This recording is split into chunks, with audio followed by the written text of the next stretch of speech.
We have brought lyrium and begun preparations for the ritual. We can start any time.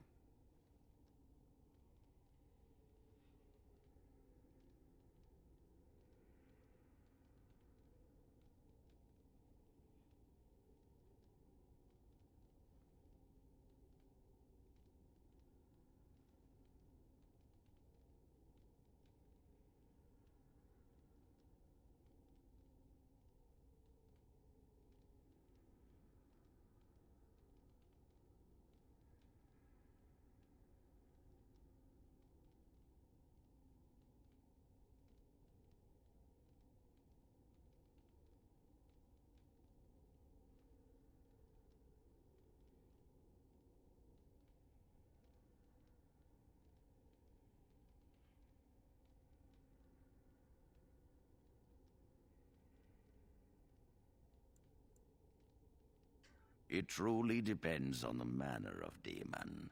It sounds like a spirit of greed and desire, one of the more powerful in the hierarchy. It will likely engage you in dialogue and tempt you with an offer. Avoid it. Making deals with demons never turns out well. It only works because the child gave himself to the demon willingly. If the demon takes over the host forcibly, we must slay the abomination. We have only enough lyrium for one attempt. I hope you succeed. Such a young lad deserves better than execution.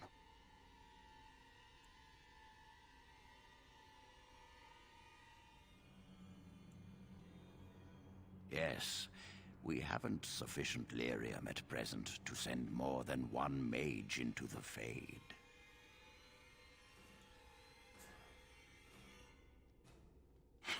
Magic. Very well. Who will go into the Fade?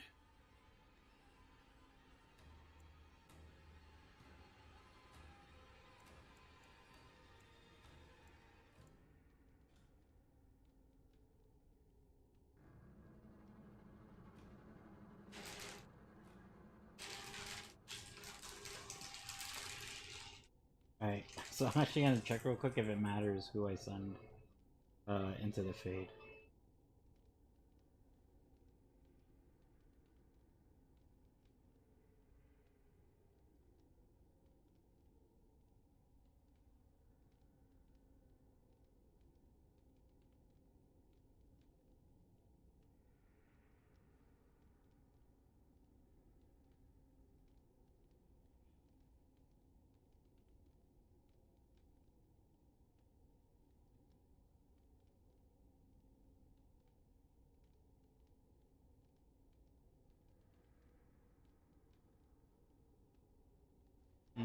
Let me look up. Oh, can I even see what this? Can't see. Yeah.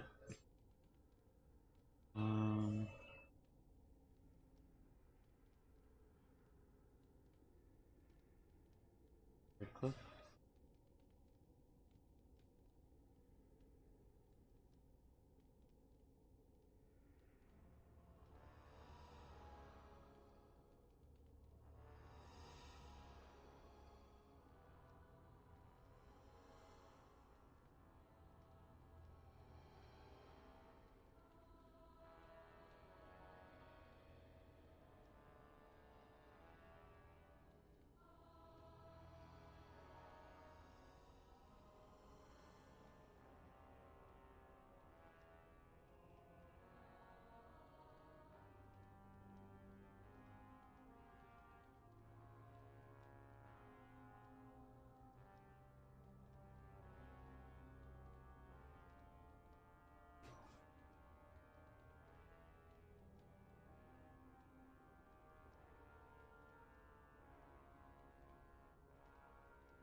might just be a matter of preference.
Okay, so it doesn't seem to really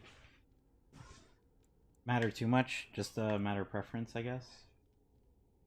I was reading up that it might affect Jowan, but that might not matter either.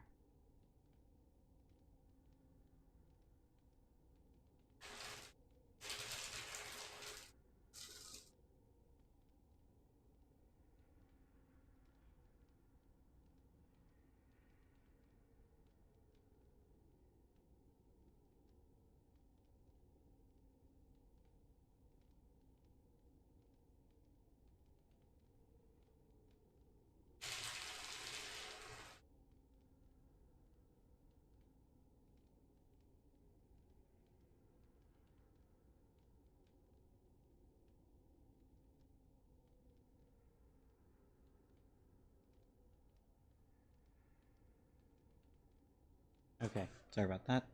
I'm sure if I take, like, if I have Joan go or if I have Irving go, I won't be able to have access to my stuff. Plus, it sounds like I have to actually do stuff as that character, and it's not like I'm going to be getting experience points. Like, either of these people aren't going to go in my party anyways. I think what would make best sense is send Morgan, even though she might not be happy about that.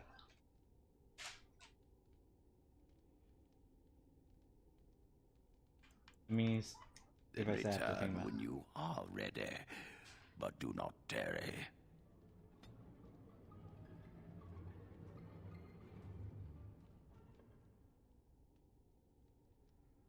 Okay, find out what the quest is called now. But then that to begin with. Um.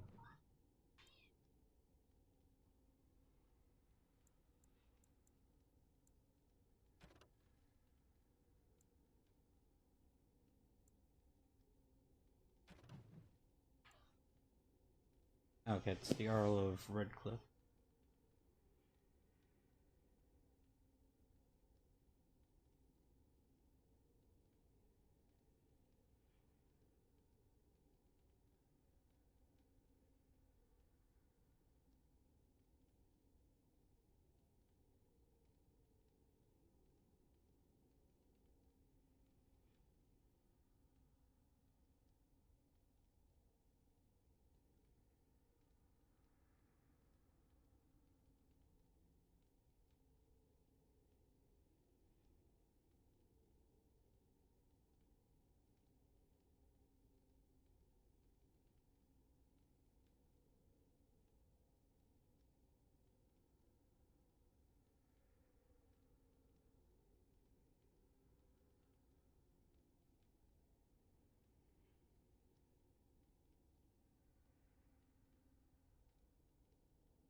Alright, this must be it? No, hold on.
Alright, I'm still looking this up by the way. Um Yeah, I definitely don't remember doing, getting like the circle mage's help. Um like I remember fighting my way through the castle to get to the kid, but now I'm seeing that.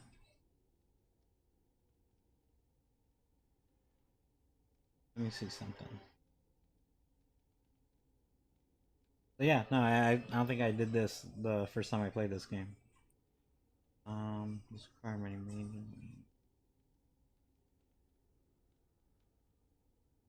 If you decide to do Joan's ritual, then you will not be able to explore. Alright, I think Joan's.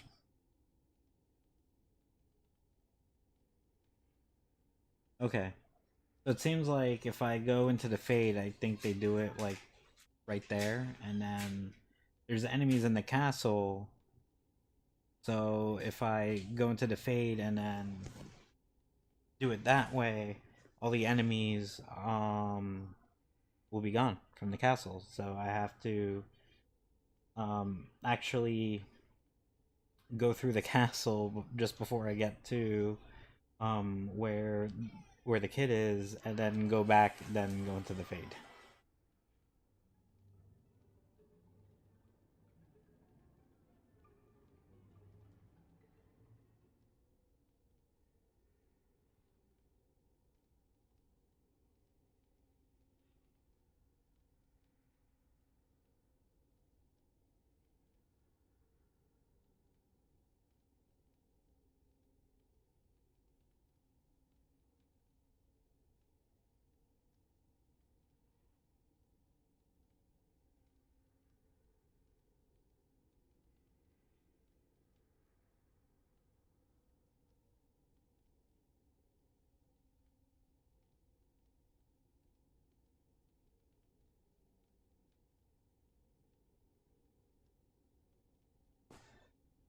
Okay, so here's the part that I'm trying to do.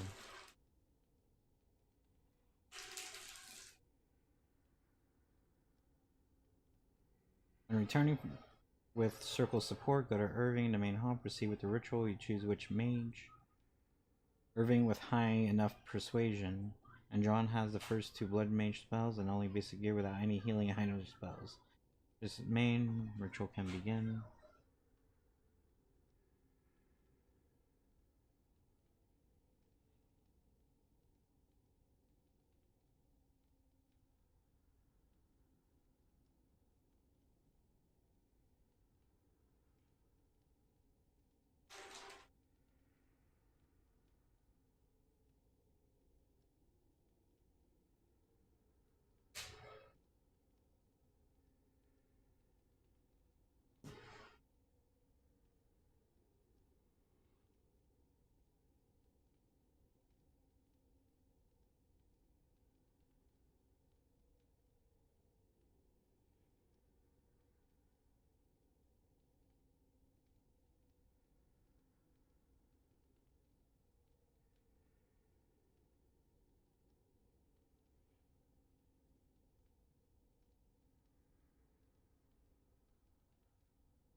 Hmm.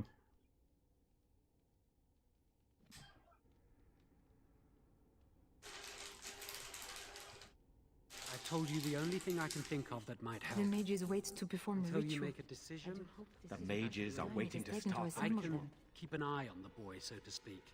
If the demon rears its head, I can warn these people.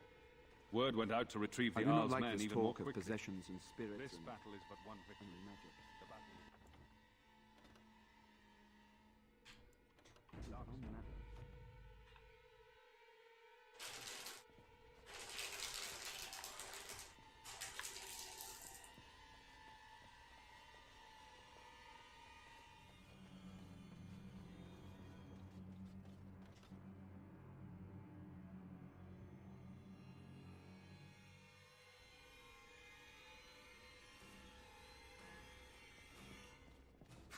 Why can't the dead stay in the ground where they belong?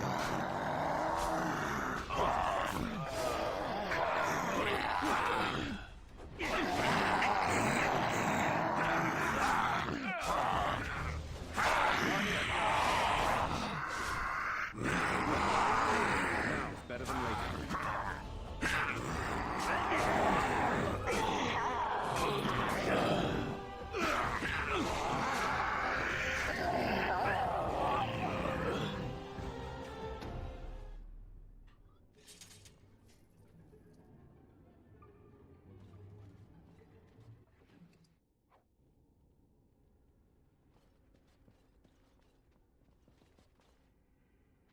Yes, Oh, I want to talk to you. as you wish.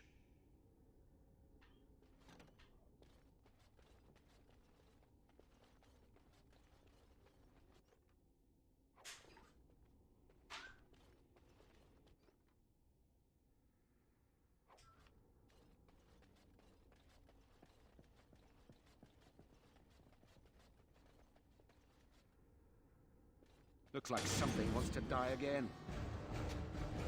I'll get on it.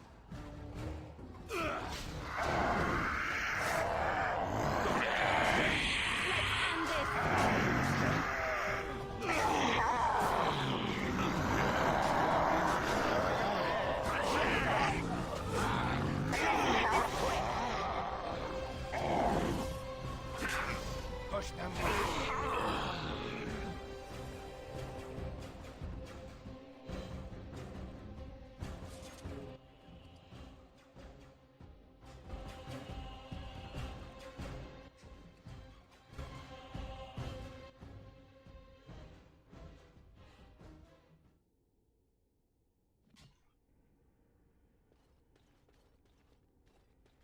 Finished. Now what do you want?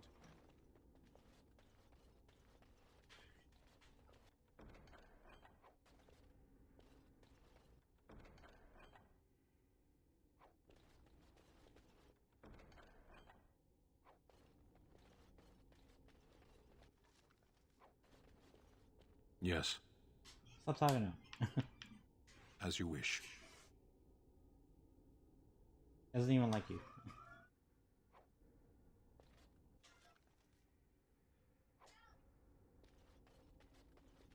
Alright, should really go through this stuff, see if anything's good.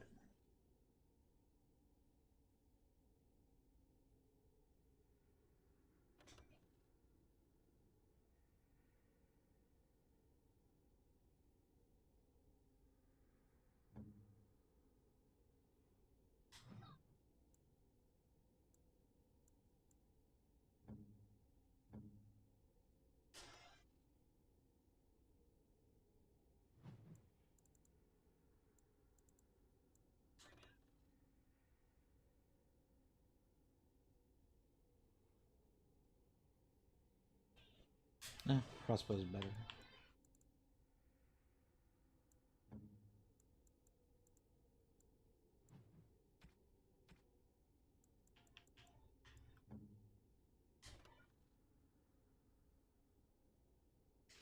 Alright, that's definitely better.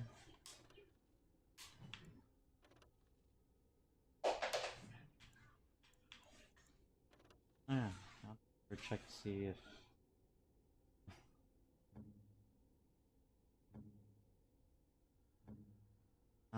no, that kind of sucks.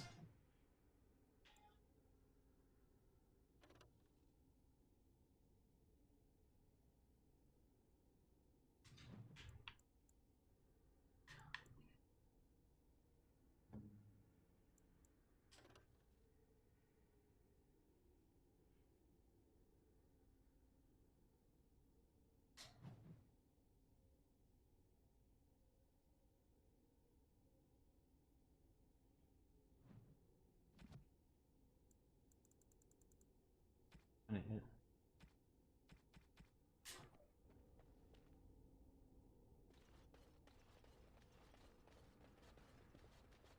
Do I go forward anymore? Let me search around here.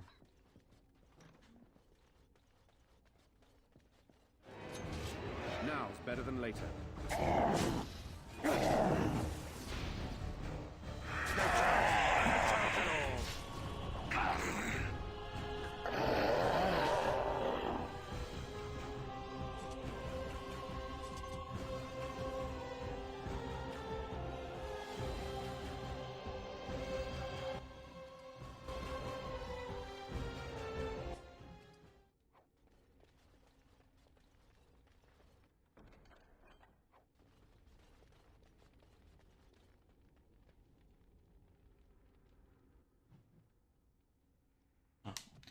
Let me fix the audio for my TV real quick.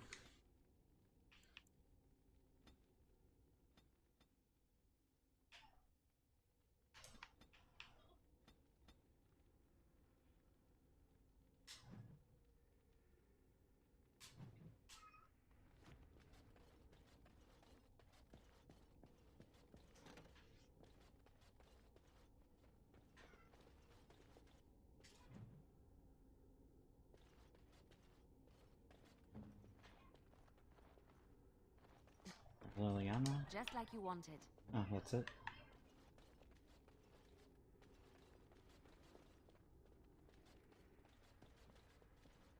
And I think that's it for back here.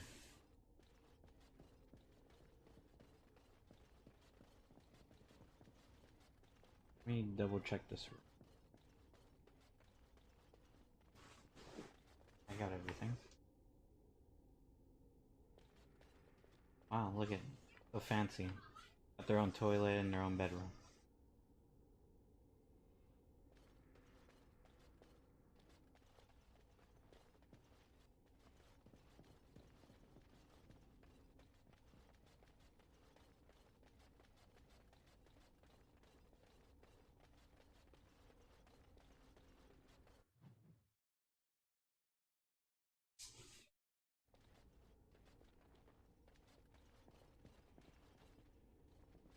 Ah, Connor's right there.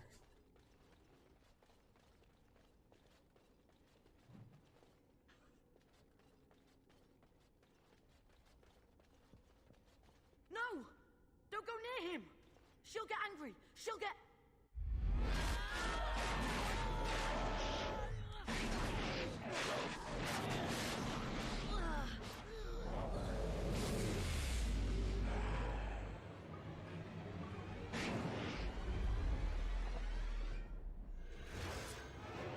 Oh, we need to do all that. All right.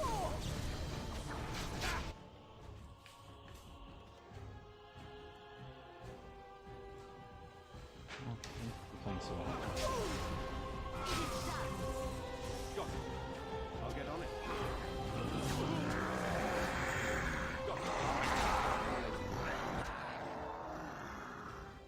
Oh yeah, there is really nothing else to hear. Alright, so let me load that auto save.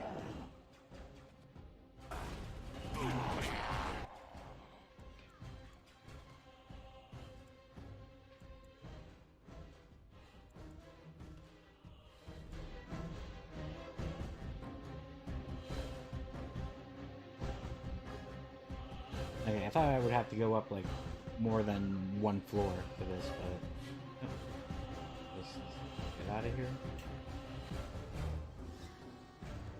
Go on my merry way.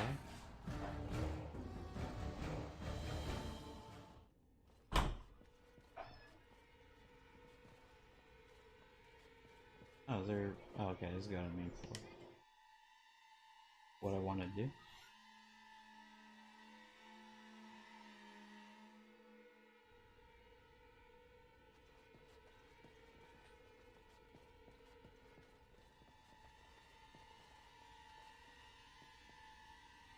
Alright, I'm save it again.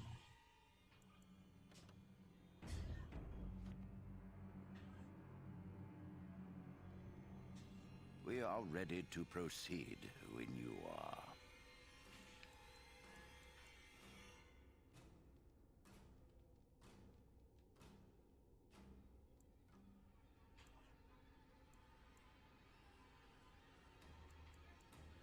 Very well. Who will go into the Fade? Then let us begin forthwith.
Is that you, Connor? I can hear you. I'm coming. Father, where are you? I don't understand. It's so cold. I want to go home. Is anyone out there? Hello?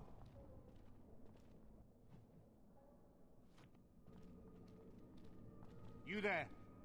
Have you seen my son? I can hear him, but I cannot find him. This blasted fog has me turning in circles. This is the Fade. Your kind cannot navigate it any more than you could navigate a dream. I don't understand. Where is my Connor? I will find him for you, since I foolishly gave my word that I would. Leave me to it. No. No, you're trying to lead me astray. I do not believe you. Connor! Connor, where are you?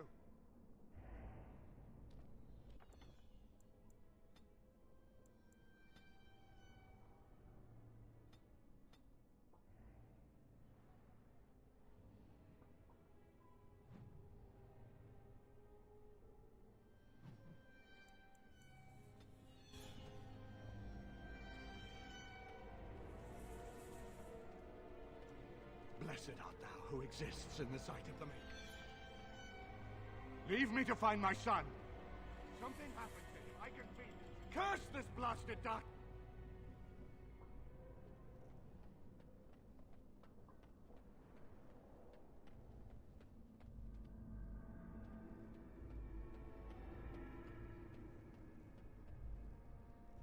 Who are you? Are you the one that made Father ill? Tell me now. Shoo! Run along and play, or whatever. No! You're here to hurt Father. I know it. I won't let you.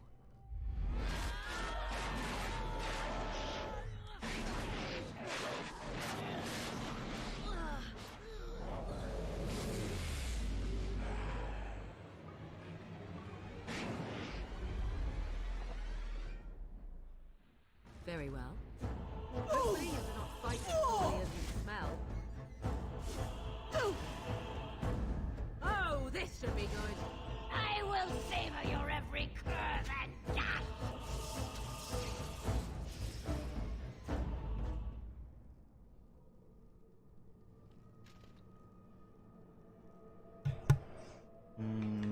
That was it?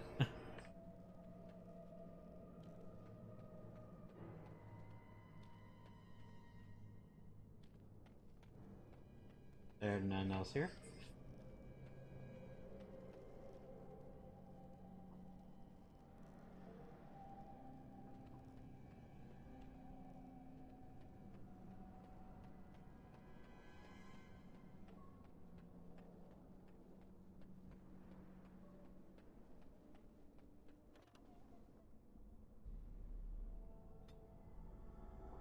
Okay.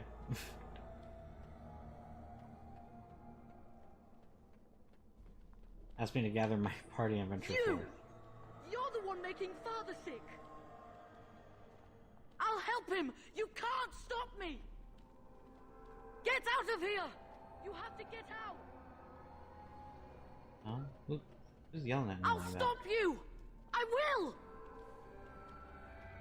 Please forgive me. Why do you keep hurting me? Why are you trying to stop me? Enough of these games.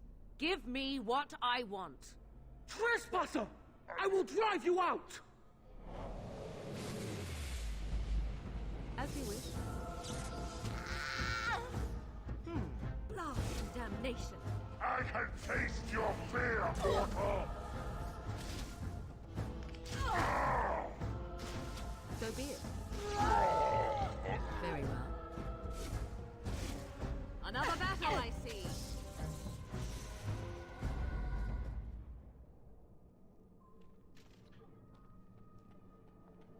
Please forgive me. Father. Get out of here! You have to get out!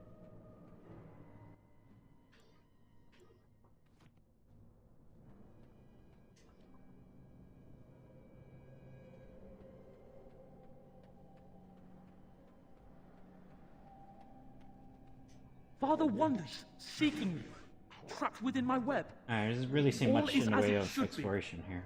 Why must you interfere? Why do you speak through illusions? Come, let us converse. No. It is time for you to go now. Do not persist, or things will go very badly for you. So be it. You pay for that! I see. I will savor your every curve and dash! Ooh, let us end this!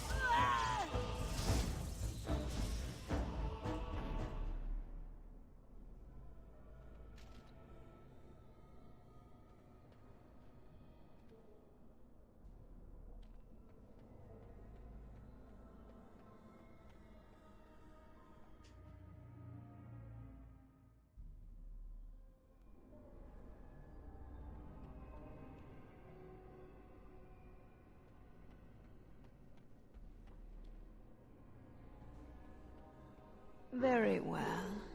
No more illusions. Now we meet face to face. You see my true form, and stand in my domain. It is here I am most powerful. And yet I have no wish to engage your power, nor should you be so eager to engage mine. Perhaps we should converse instead? I will not become an abomination no matter what you try. One soul I already possess. I do not need another. You need not fear me on that account. I wish only to talk. Do you take me for a fool? I know better than to bargain with your kind. Alas, that is so. Very well then. If you wish a battle, you will have it. Let us see if your power matches your boldness, creature. I shall do it. As you wish. Oh. Cross me and you shall pay! Oh. I shall do it. I see. So be it.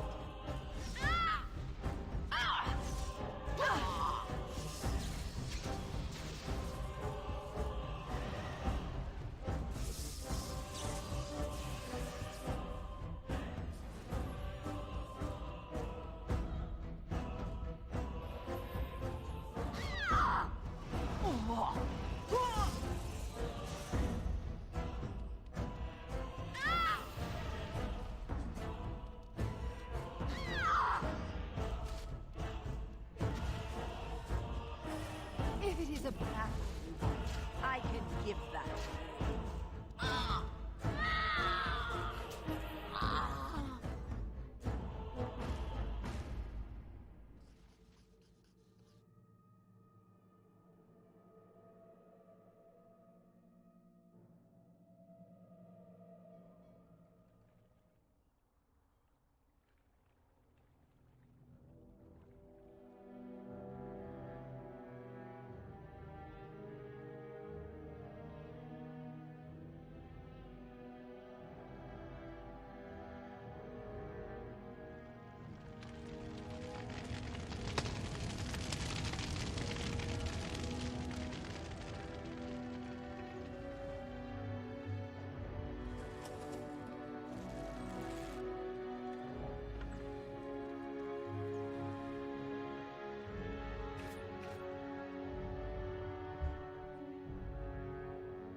So it is over. Connor is his old self. He does not seem to remember anything, which is a blessing. I suppose we will need to send him to the Circle of Magi's tower for training, once the war is over. It's so odd to think of the boy as a mage, of all things. Eamon has much to mourn and rebuild should he recover. But at least he could be thankful that both his son and wife are safe. I owe you my deepest thanks. I can scarcely believe Connor is the boy he once was. There is still the matter of Jowan. His poisoning Eamon began this whole mess, yet he lives. I must decide what becomes of him. We will hold him for Eamon to decide his fate. If he doesn't recover, Jowan's fate is sealed. What do you think?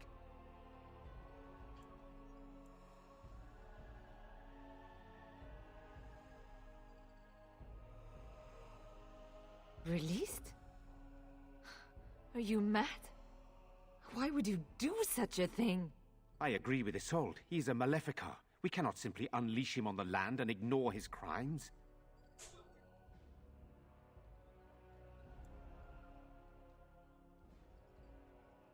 Very well. I shall have the mage imprisoned again for now. But our task is not done yet. Whatever the demon did to my brother, it seems to have spared his life, but he remains comatose. We cannot wake him. The urn. The urn of sacred ashes will save Eamon.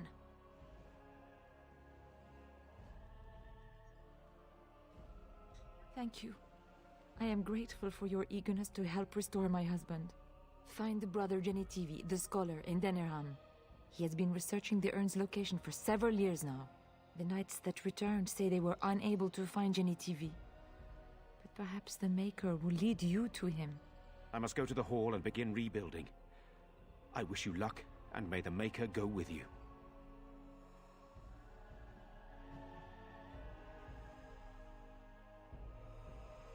Alright. I think for the most part that completes Redcliffe. Believe it or not, for the time being.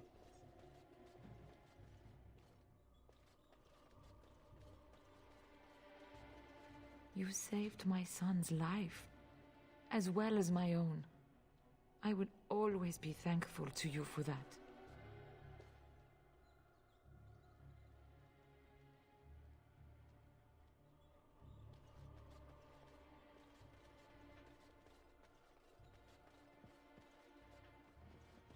At least working here, we get a roof over our head and the army's protection. If the Darkspawn come, we'll need it.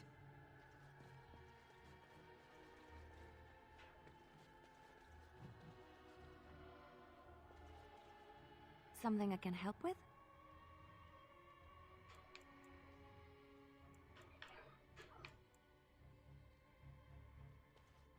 You. You're the one who saved me. Then, I guess I owe her thanks. Father always said to remember to thank people who do nice things for you. I hope Father gets better soon. He will, won't he?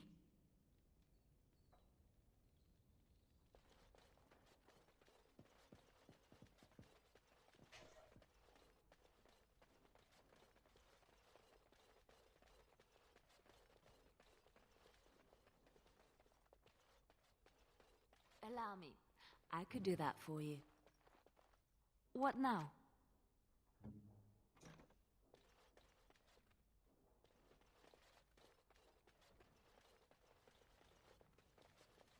That poor little boy. I just can't bear to think what he must have gone through. I suppose you can't blame the boy, even if he has magic. His death wouldn't have helped. It will take years to sort out the castle properly, when we even get the chance. I suppose you can't blame the boy, even if he has magic.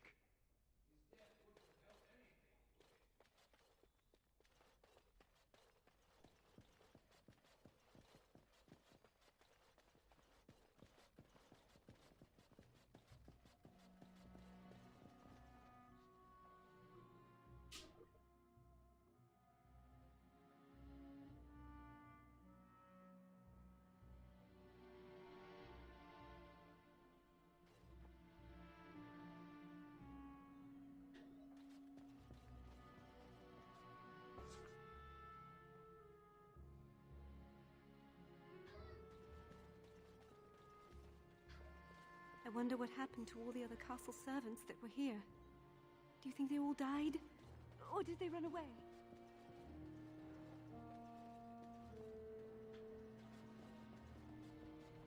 You return.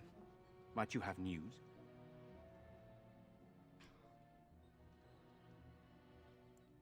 Yes, but they are returning slowly. No doubt the war's progress, as well as the Darkspawns, hinders many of them. Unchanged, I'm afraid. We've tried more magical healing, but nothing works. As time passes, I become more and more convinced the urn might be our only hope. Then I must resume my duties. The civil war continues, and Loghain is no doubt angered Redcliffe has not been disabled. Good luck, my friend. I hope this continues to go well for all our sakes.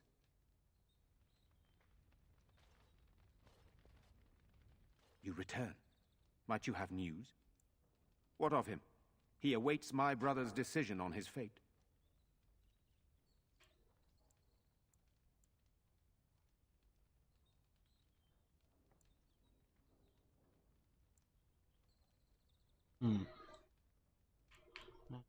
Then I must resume my duties.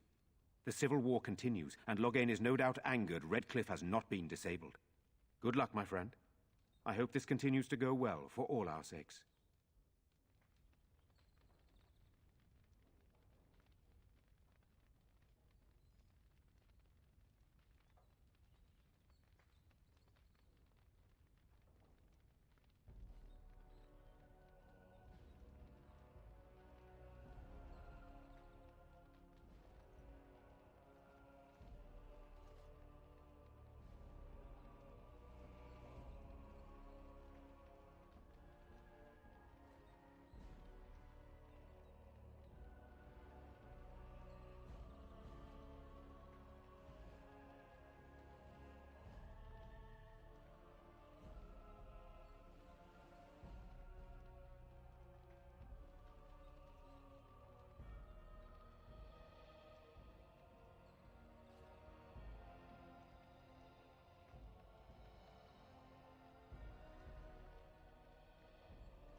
Let's see what I can do with Joan.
Huh.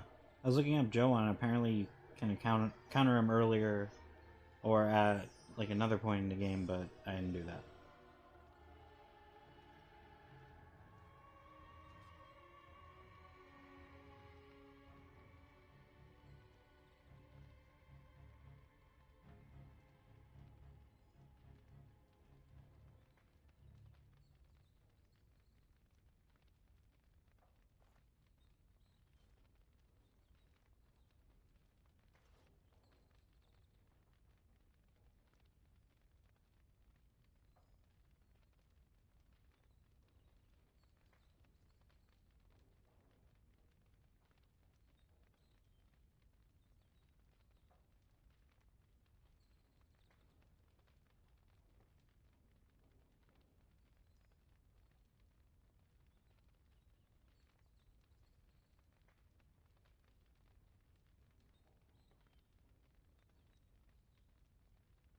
Oh, okay, so that's how I can...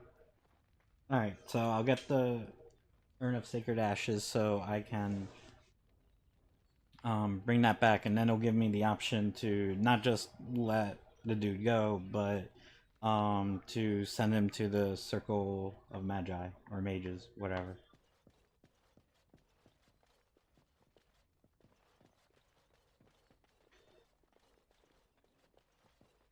Yeah, they cleaned up the armor that was there. How do I get out of this castle now?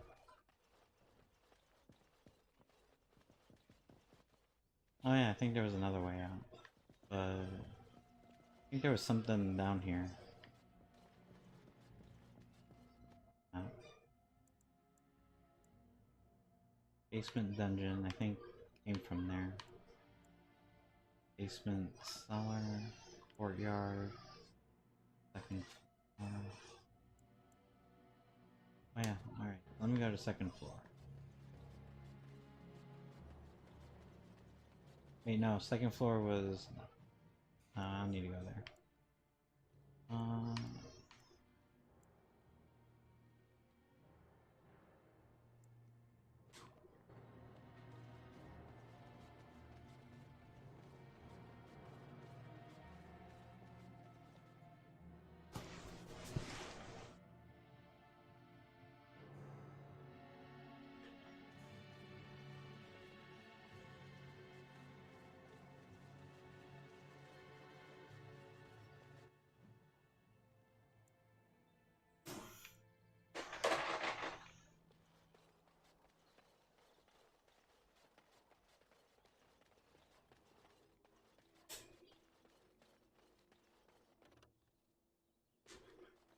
Let me see where I have to go.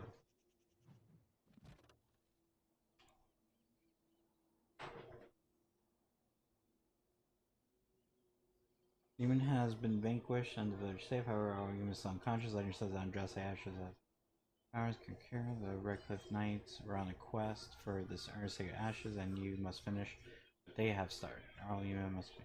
Alright, so if I do that.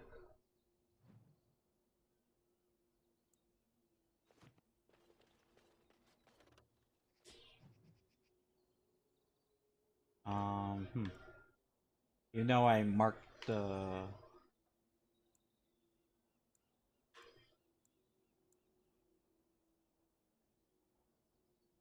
Yeah, so even though I marked the quest, I don't know where I'm supposed to go.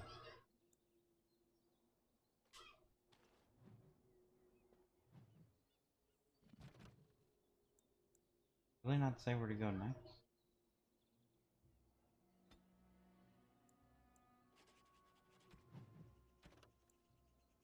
Oh, here we go.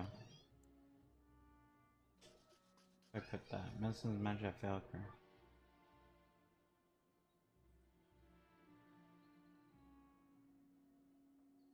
Locate the Chantry Scholar Brother Mentivi in Denerim. He is the only man for Eldon who's actively researching the urn. Will have important knowledge to share with you.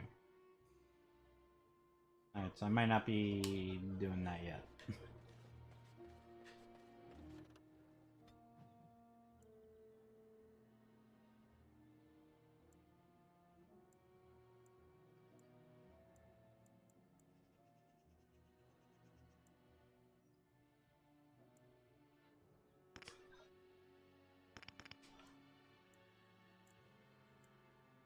Huh. Why can't I go to Lothering anymore? Why is there a skull symbol there? Destroyed by Darkspawn. What? That's something that can happen?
Huh. So that is supposed to happen and there's nothing I can do about it. That's crazy, but alright.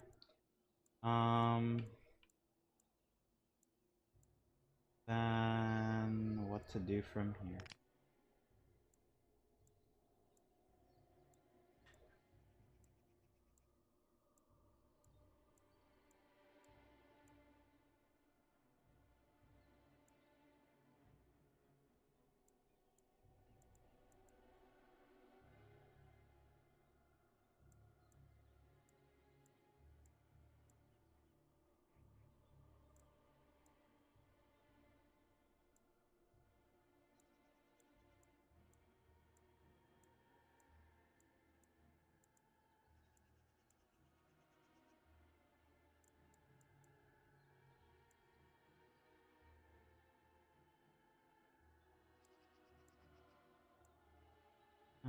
I guess I'll head towards Denerim.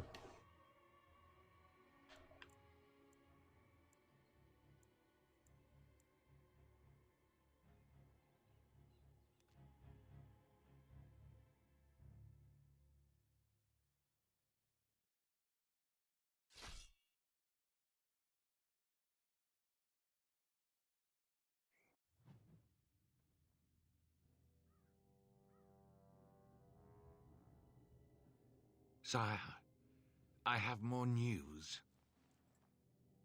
Oh, Yes.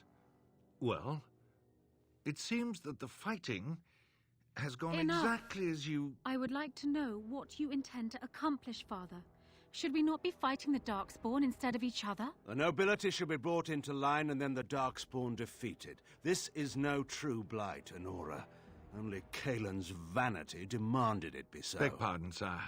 But blight or no, we may not have the manpower to face the Darkspawn soon. Kaelin approached your legions for support, did he Never! not? Marek and I drove those bastards out!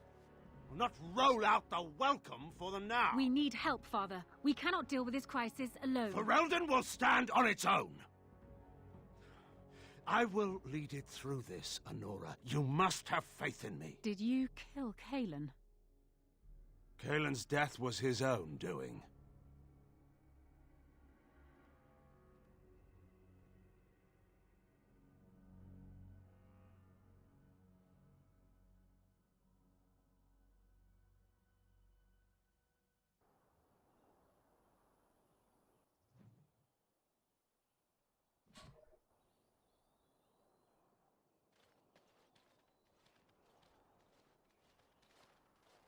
Oh, thank the Maker. We need help. They attacked the wagon. Please help us. Follow me. I'll take you to them.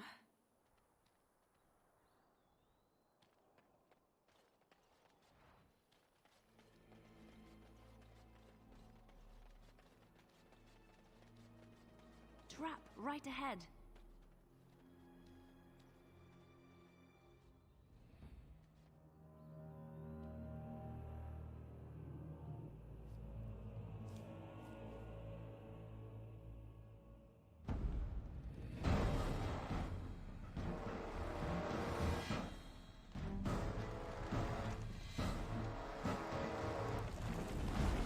The Grey Warden dies here! Be wary. Got it.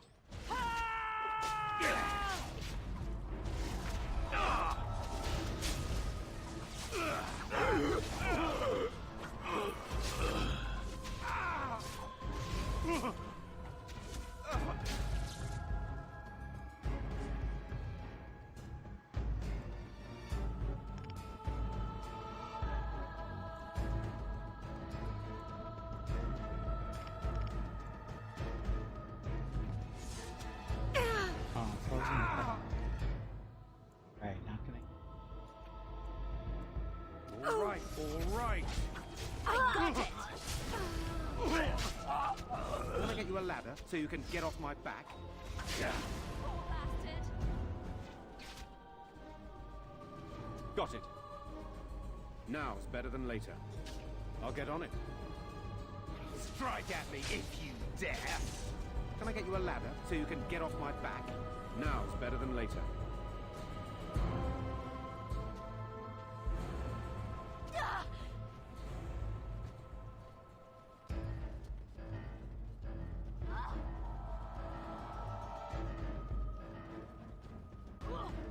Now you die. Performed as I expected. Got it. Trap right ahead.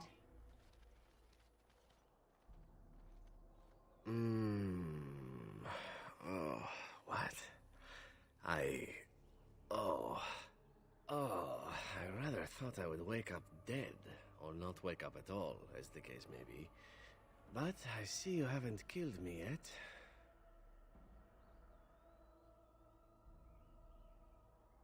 Ah, so I am to be interrogated. Let me save you some time. My name is Zevran. Zev to my friends. I am a member of the Antivan Crows, brought here for the sole purpose of slaying any surviving Grey Wardens, which I have failed at, sadly.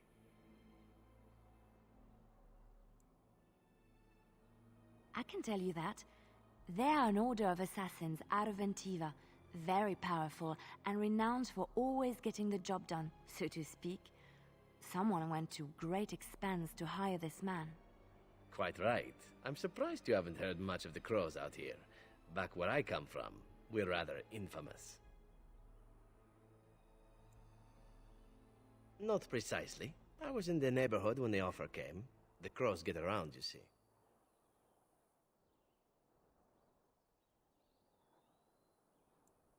Why not? I wasn't paid for silence. Not that I offered it for sale, precisely. Loyalty is an interesting concept.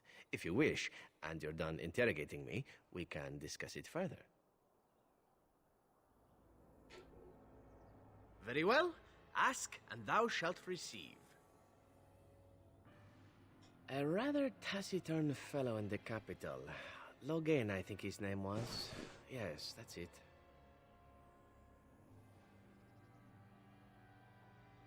I have no idea what his issues are with you. The usual, I imagine. You threaten his power, yes? Beyond that, no, I am not loyal to him. I was contracted to perform a service. I wasn't. If I had succeeded, I would have returned home and the crows would have informed your Loghain of the results, if he didn't already know. If I had failed, I would be dead, or I should be, at least as far as the crows are concerned. No need to see Loghain then.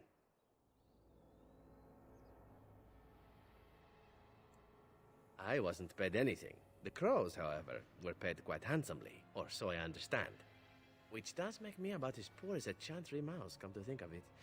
Being an Antivan crow isn't for the ambitious, to be perfectly honest. Well, aside from a distinct lack of ambition, I suppose it's because I wasn't given much of a choice. The crows bought me young. I was a bargain, too, or so I'm led to believe. But don't let my sad story influence you. The crows aren't so bad. They keep one well supplied. Wine, women, men, whatever you happen to fancy.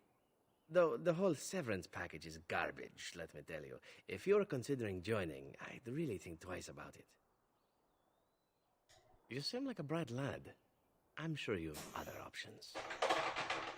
Then, unless you're quite stuck on cutting my throat or something equally gruesome, perhaps you'd care to hear a proposal. Well, here's the thing. I failed to kill you, so my life is forfeit. That's how it works. If you don't kill me, the crows will. Thing is, I like living. And you obviously are the sort to give the crows pause, so let me serve you instead.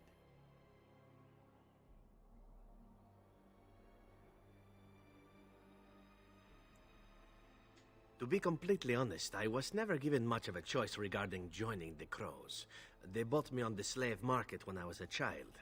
I think I paid my worth back to them plus tenfold. The only way out, however, is to sign up with someone they can't touch. Even if I did kill you now, they might just kill me on principle for failing the first time. Honestly, I'd rather take my chances with you.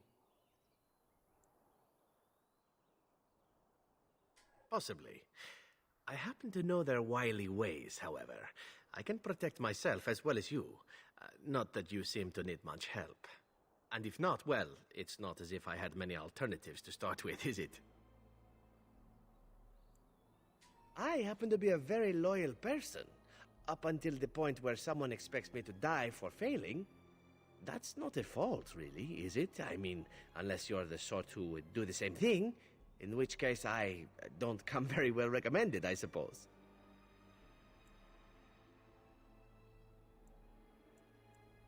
A fine plan, but I would examine your food and drink far more closely from now on, were I you.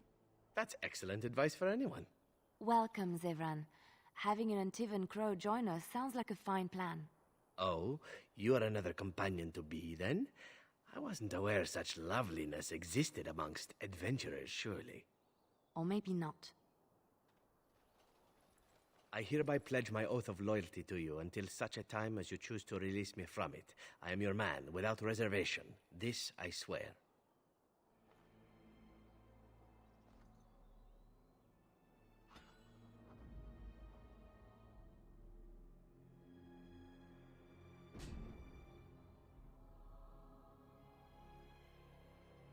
Oh, Morgan disapproves, but Leliana's cool.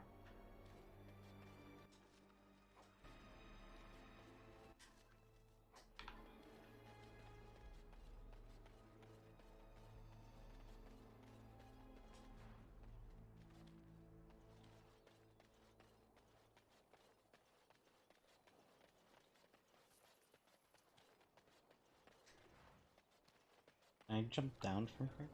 Probably can. No. Game is very anti-jumping.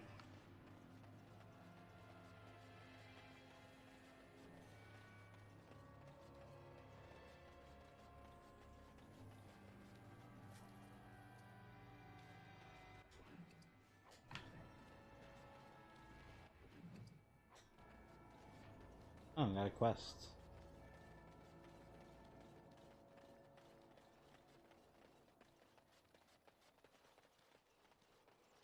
Guess that's really it. So.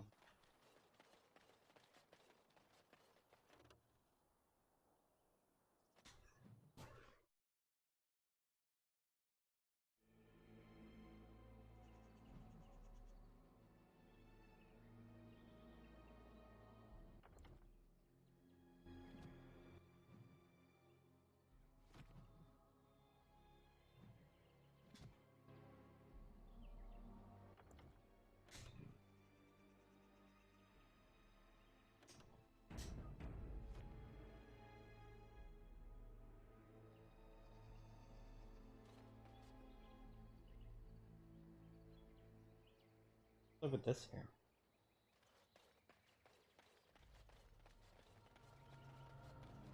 Twisted creatures. Can I get you a Okay, so ladder they're so you can monsters. get off my back?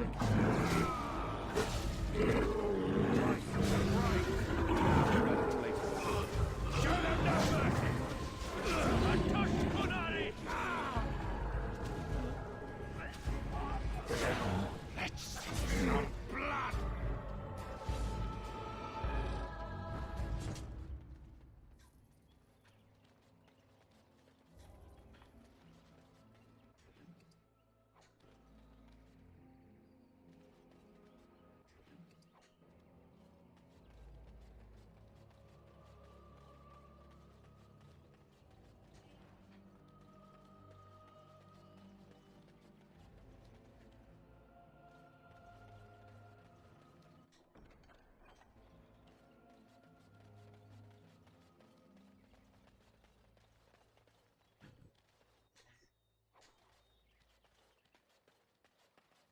That really it's this area?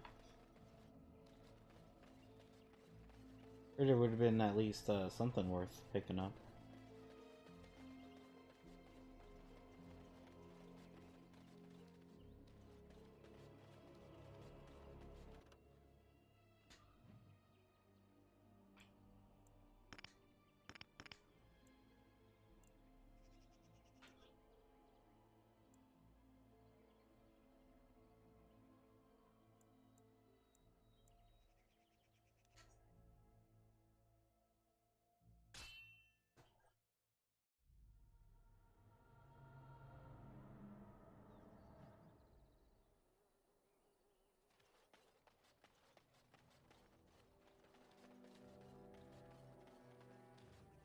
Rough travels out here, eh? We even saw Darkspawn on the way in. We're delivering a message to the Chantry in Denerim. You? We saw a blood mage down near the Brazilian forest. We're off to tell the Chantry about him.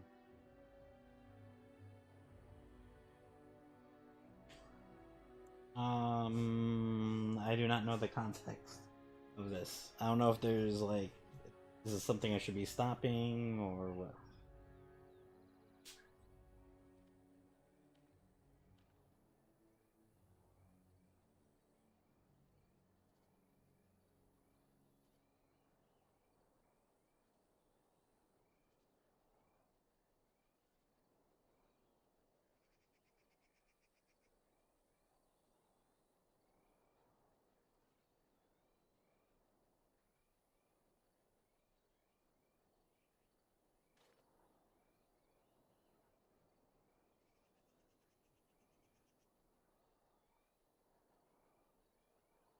Okay, so this is a quest. See from mage claims, track down and stop a small group of event giving false testimony of alleged blood. Okay. Since I'm here, let me see the other stuff.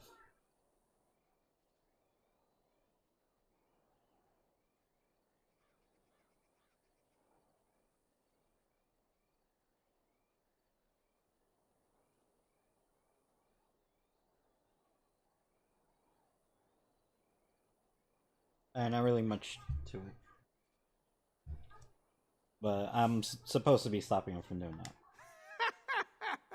I thought you said... Wait. You're serious?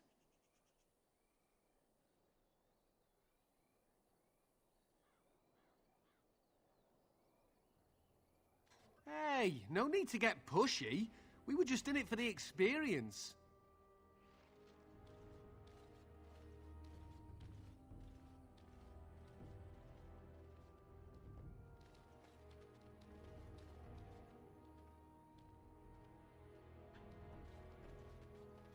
And I guess that's it.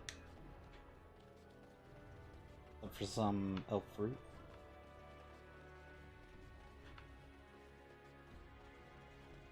I've got some over here, death root.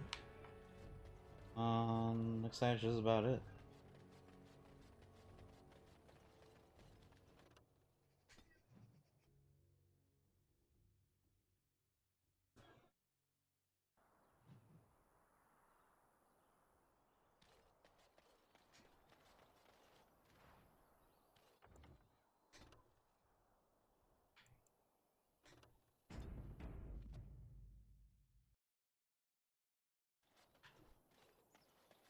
Darkspawn, straight ahead.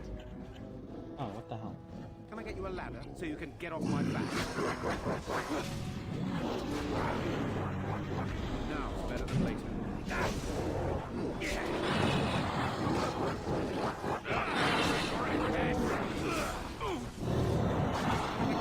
So you can get off my back.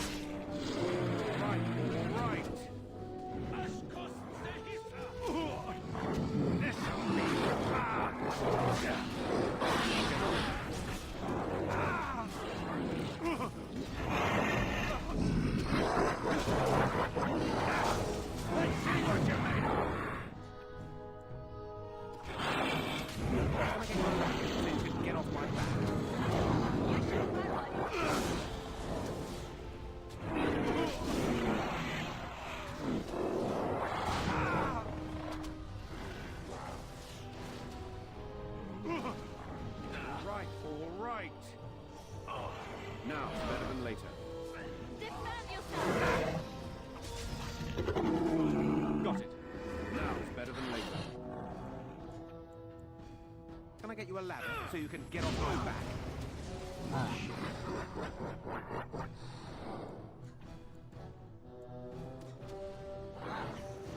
Here comes trouble. Alright, let me do that fight again. I don't know why, I can't get Morgan to heal.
Let's see if that works.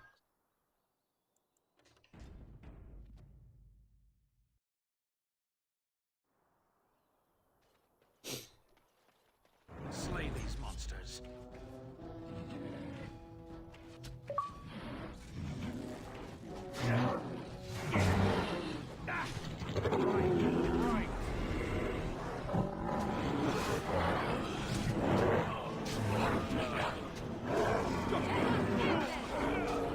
I'll get on it.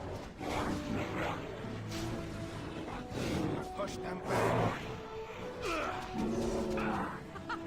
Run while you can. It's your time to die. Right. I'll get on it. Sorry, I'm quick for you.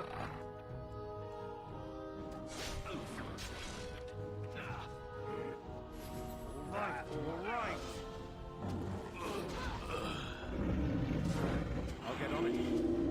This'll be fun.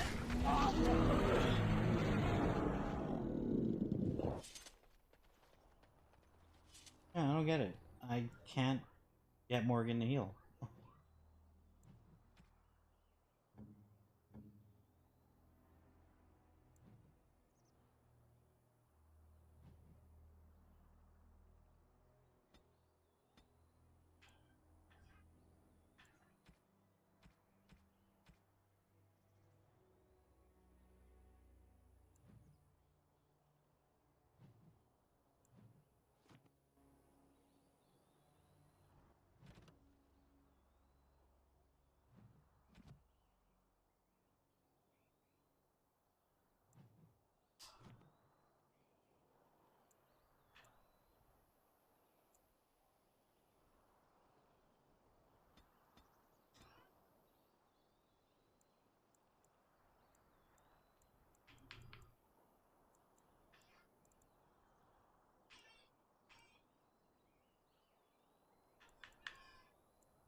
Oh, thank you, Maker. Thank you, thank you, Maker. Thank you, thank you, Maker. Thank you, thank you.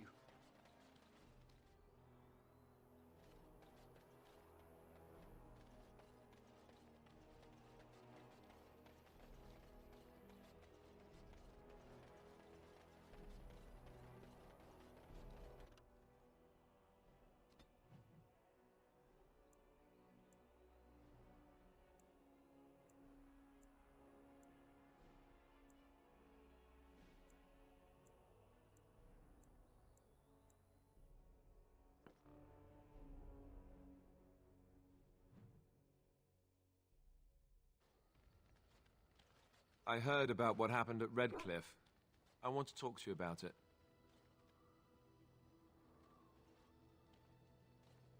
I wish I'd been there, but no, I'm not upset about that.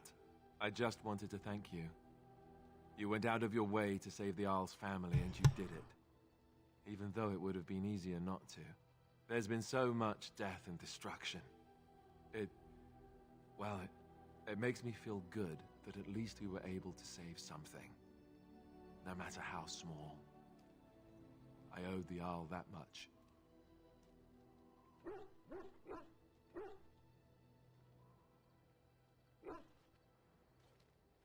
You're right.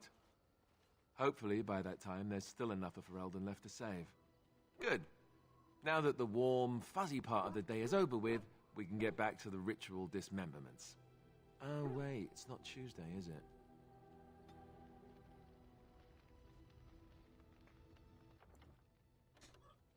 Alright, let me save the game real quick again. Because I'm gonna try to do some conversations and all the pending.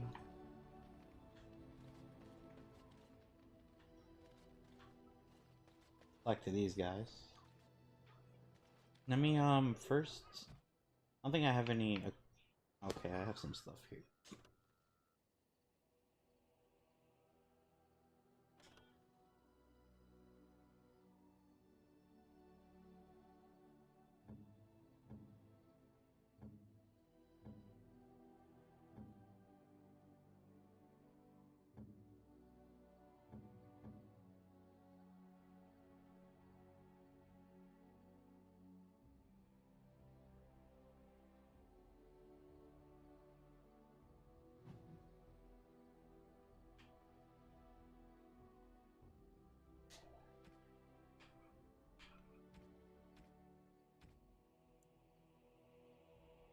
Oh, okay, so I just got another crow dagger. Alright. Now longsword.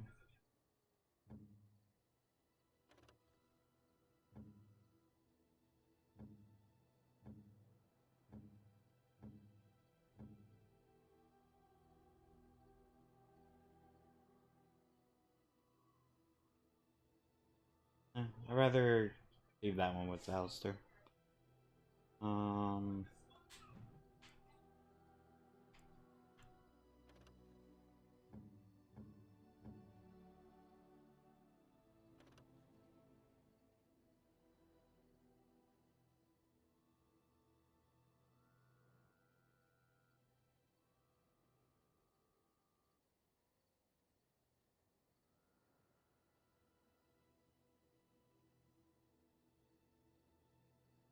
I'd rather leave him with the crow dagger.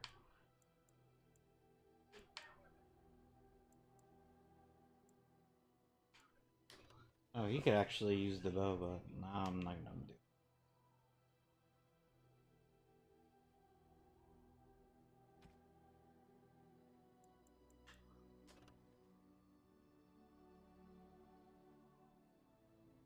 it. Might as well just give him this.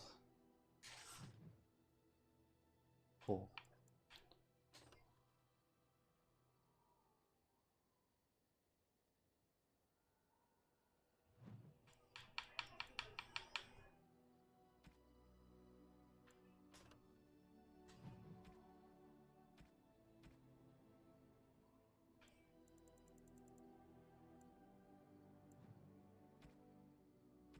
I think that's really it.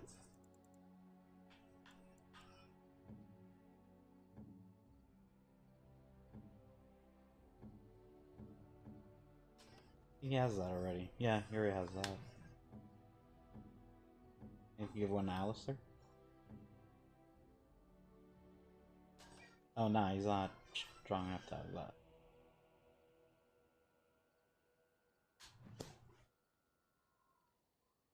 I mean, I do have to level these people up. So I should probably handle that then.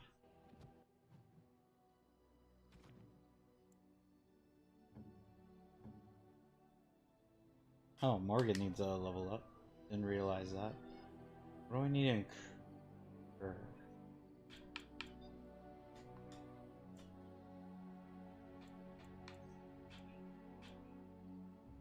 Okay, yeah, I'm trying to work up to her having, 36 magic.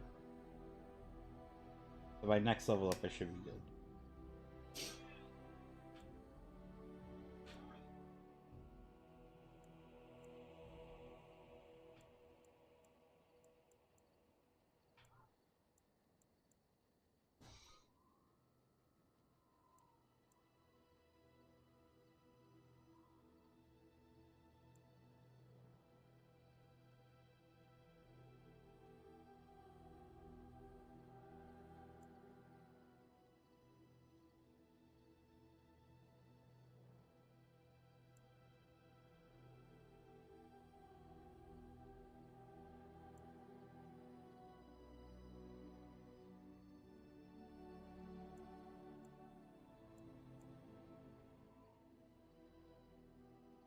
I mean, I don't really need these two.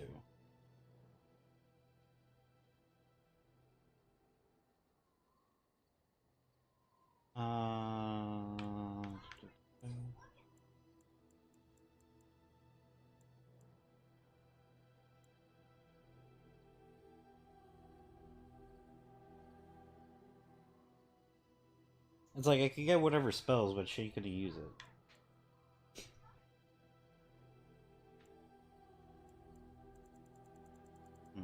They don't know what to give her.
Okay, so leveled everyone up, gave them whatever.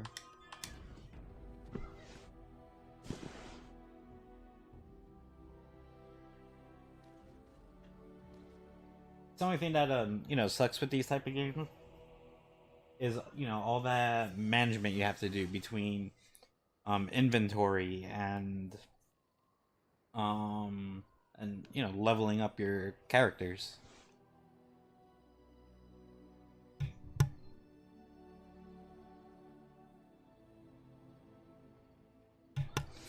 So, and of course we're just getting more and more people to have to also manage. This could be a good or a bad thing depending on how you look at it, because I haven't played the latest Dragon Age. I only played this one, and 2 I didn't play Inquisition. But when it came to the second Dragon Age, like, everything was so streamlined that you didn't really have to worry about inventory, which is a great thing. There is a downside, and the downside is simply not having that level of control between managing your characters in that way or in that fashion. So it is much more streamlined, so you don't get as many options and ways to equip people or to level people up. But at the same time, that's a huge portion of the game that you don't have to worry about. So it kind of depends. You and your friends are formidable folk, indeed. It's good to have you along on the road. I'm sure you'll be pleased with the goods my boy and I have collected, and with your discount.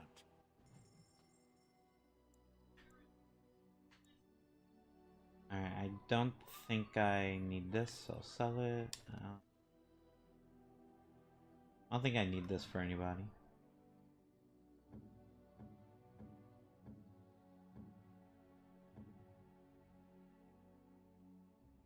Yeah, I don't need that. That either. Don't need this. I think this is the same crossbow I gave to Liliana. Yeah. So I don't need that either.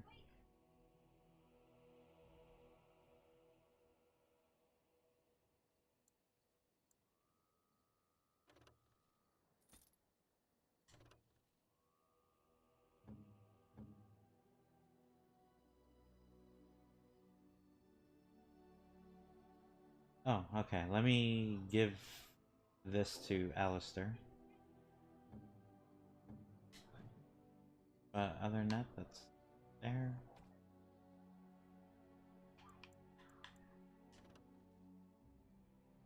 All these little armor pieces I don't think I need. Oh, I'm gonna need it for him. Oh, never mind, he's weak.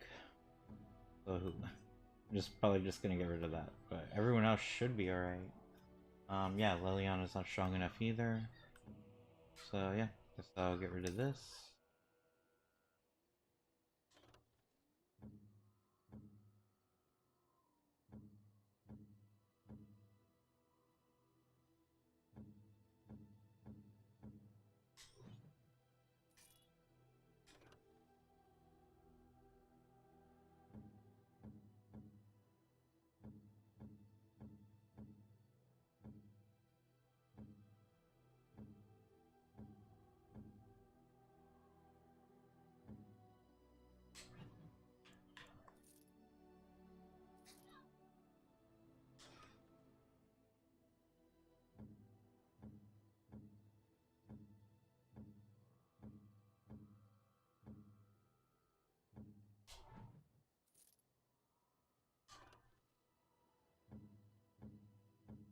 Don't think anyone else needs this. Look like it.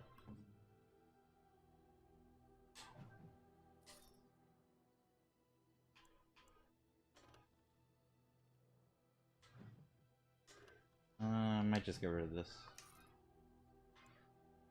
Leave that for now.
wonder if this axe is supposed to be... Like, I don't know why this axe is, like, so expensive.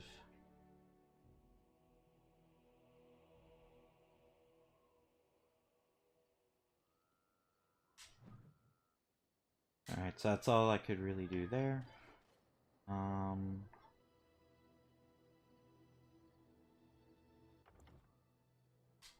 Okay, let me... Yeah, I was gonna equip Alistair's son.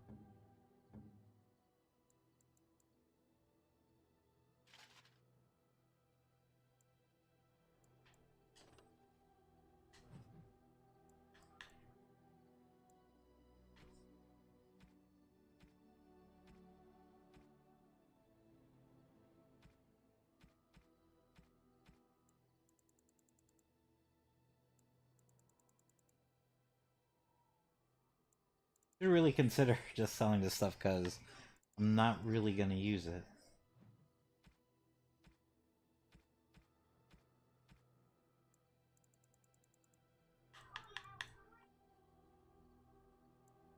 Oh, I forgot to sell this stuff. Something you need? I'm sure either my boy or I can help you. I'm sure you'll be pleased with...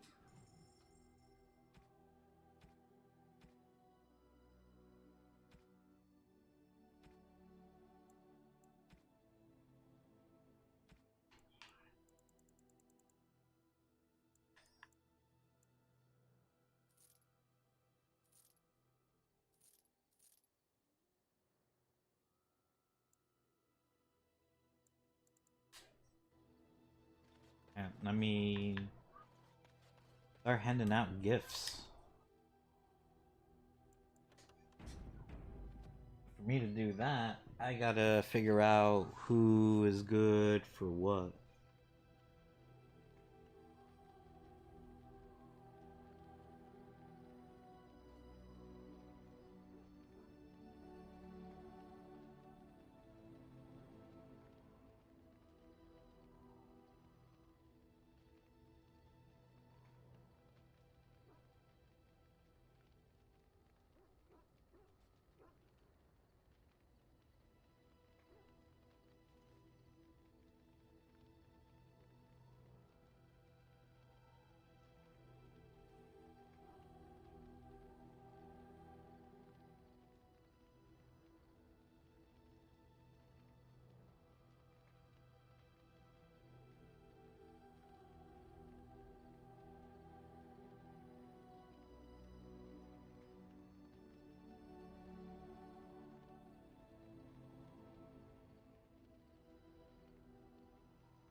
Alright, let's look at the items that I have.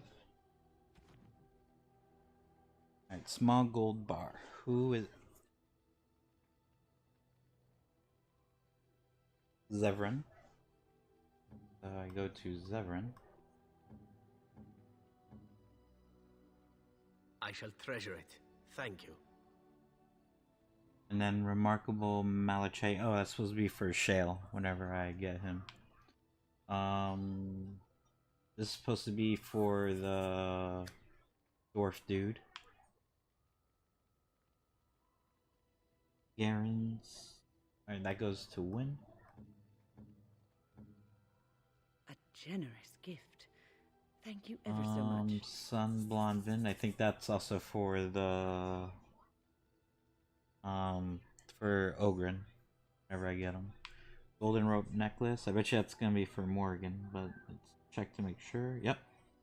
Morgan.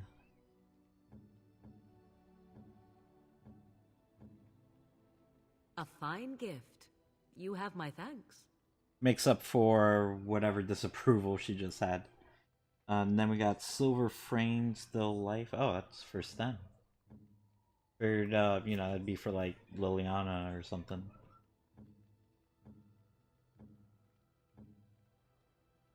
Unexpected. Thank you. Because I'm constantly trying to make this dude happy. And then stone statue Alistair. Is that for me? Yes, that's for Really? you. Who else is gonna be for? Wow. Wow.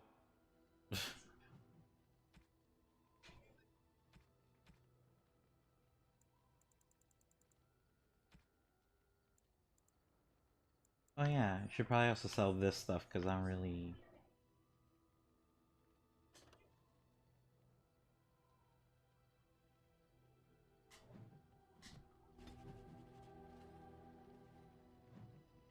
Ability, modern constitution. Are you sure I can't interest you in this hat? A pair of earrings, perhaps? A cheese knife? I'm sure you'll be pleased with the goods my boy and I have collected, and with your discount.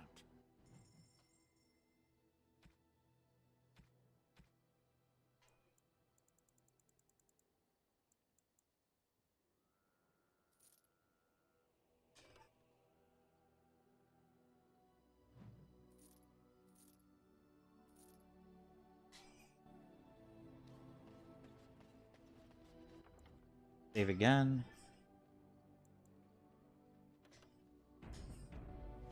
I mean, also, the one good thing with the way Dragon Age 2 does its system, because you don't have to worry about armoring up and all that with other people, they retain, like, their own unique outfit throughout the game, as opposed to this game where I'm, like, armoring up everyone from, like, head to toe. They all look, you know, they all look the same because I'm getting mostly the same stuff, with exception to, you know, my dude, but only because I gave him, you know, the blood dragon armor.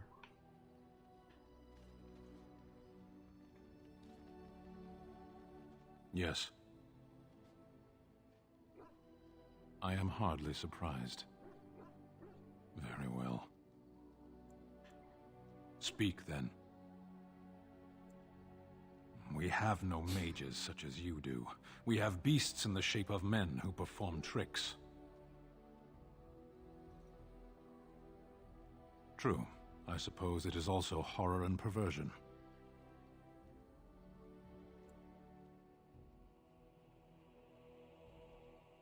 As a fish stranded by the tide knows the air, or a drowning man knows the sea, so does a mage know magic.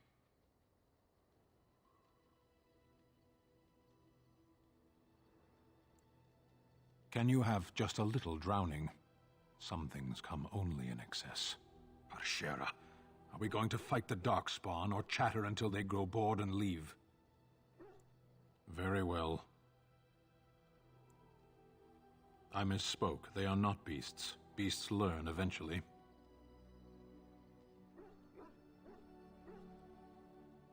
Mages? Is there some reason you insist upon discussing this? I applaud your attempt to pursue knowledge, irritating as it may be.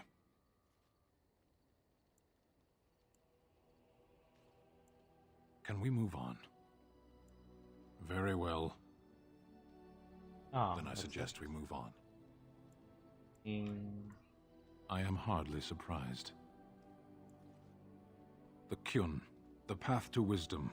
I am not surprised you don't recognize it.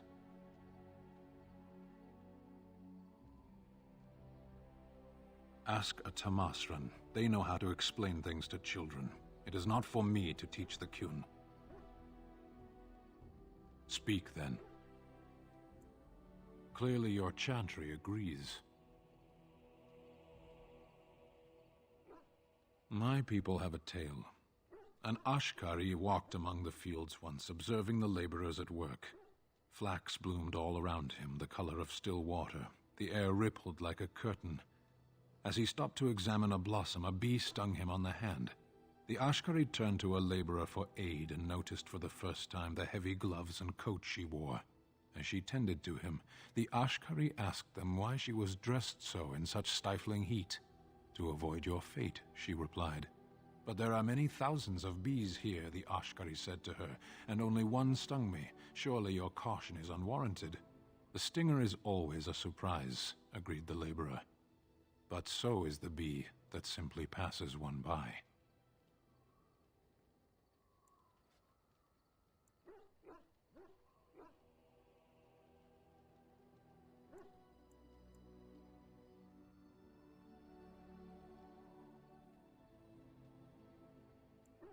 I've been saving them up. We should not linger here. Very well. Then I suggest we move on. I am hardly surprised.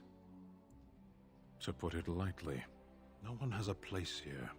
Your farmers wish to be merchants. The merchants dream of being nobles, and the nobles become warriors.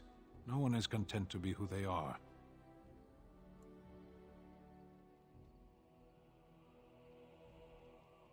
What does that accomplish? The farmer who buys a shop is never a merchant. He is always a farmer turned merchant. He carries his old life with him as a turtle carries its shell. Does it? It's also his weakness. If he stumbles and falls over, it pins him on his back. It is better to armor yourself with no more than what you need. One life, one duty.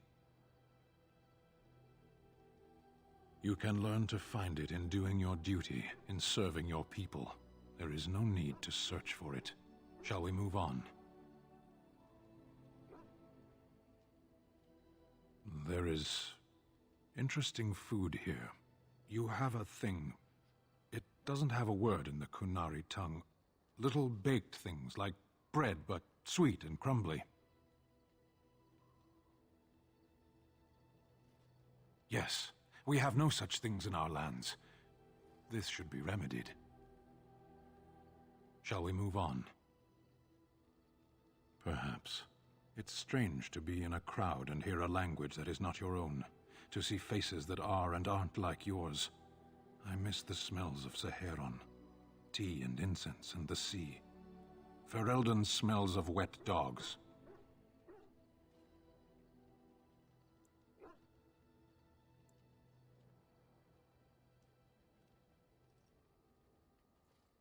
Skunks don't mind the smell of other skunks either.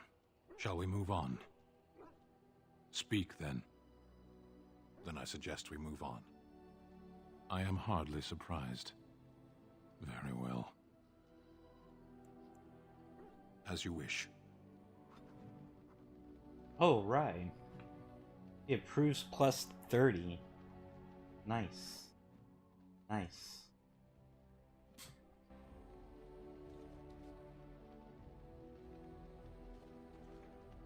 Alright, let me save it again. I'll have to go through that conversation again. What's up, Alistair? Something on your mind? Of course.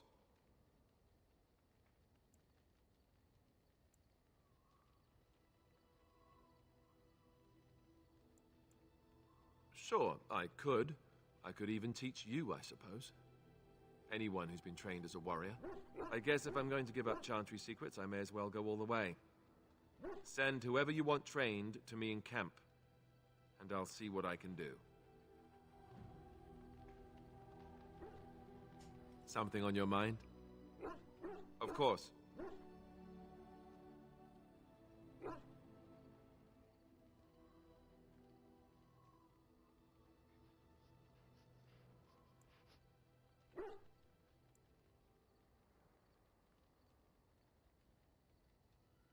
Such as they are. About the Grey Wardens, anyhow. Fair enough. Something on your mind? Of course.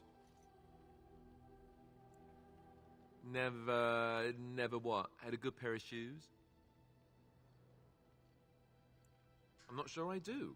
Have I never seen a basilisk? Ate jellied ham? Have I never licked a lamppost in winter? Make fun of my comrade in arms? Perish the thought. Well, you tell me, have you ever licked a lamppost in winter?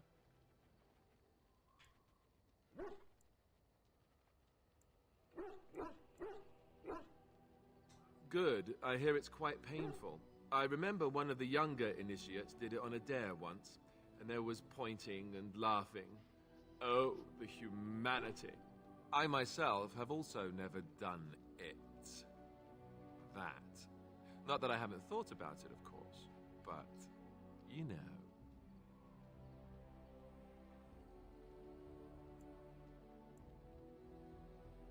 Well, living in the Chantry is it's not exactly a life for rambunctious boys. They raised me to be a gentleman. That's not so bad, is it?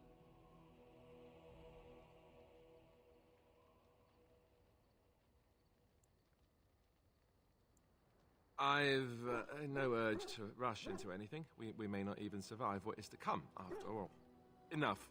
I don't want to talk about this anymore. Let's go. Something on your mind? Of course. You mean other than becoming a Grey Warden? You know, I asked Duncan this too, and all I got was, "You'll see."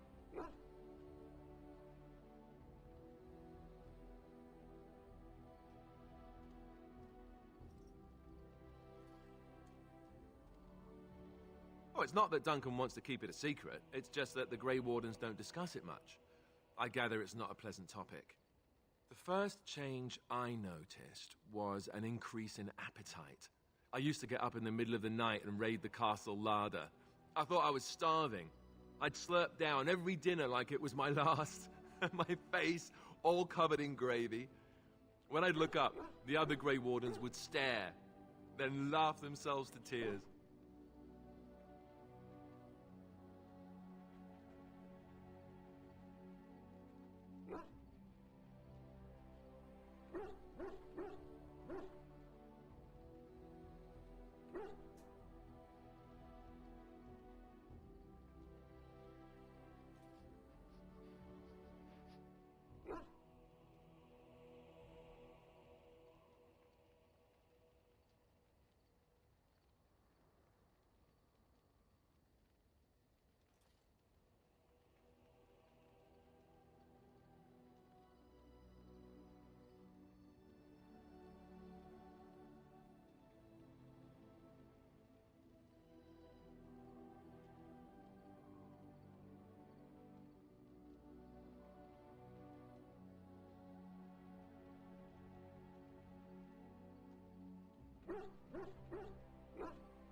More like an initiation.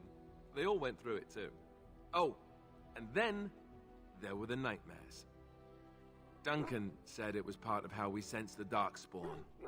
We tap into their, well, I don't know what you call it, their group mind. And when we sleep, it's even worse. You learn to block it out after a while, but at first it's hard. It's supposed to be worse for those who join during a blight. How is it for you?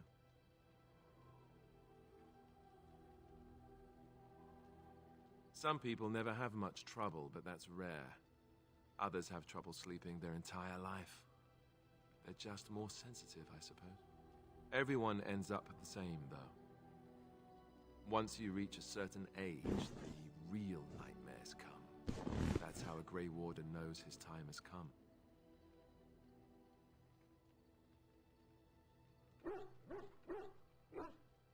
Oh, that's right. We never had time to tell you that part, did we? Well, in addition to all the other wonderful things about being a Grey Warden, you don't need to worry about dying from old age. You've got 30 years to live, give or take. The Taint, it's a death sentence. Ultimately, your body won't be able to take it. When the time comes, most Grey Wardens go to Orzammar and die in battle rather than waiting. It's tradition. You'll always find Darkspawn down where the dwarves are. The oldest Grey Wardens head to the deep roads for one last glorious battle. Not that there's a shortage of Darkspawn during a blight, but that's the tradition. The dwarves respect us for it. And you wondered why we kept the joining a secret from the new recruits. And there you have it. I suppose it is. We're the only ones who can stop the blight, however. Is there a price too high to pay for that? You know, Duncan, he started having the nightmares again. He told me that in private. He said it wouldn't be long before he'd go to Orzammar himself. I guess he got what he wanted. I just wish it had been something worthy of him. I know.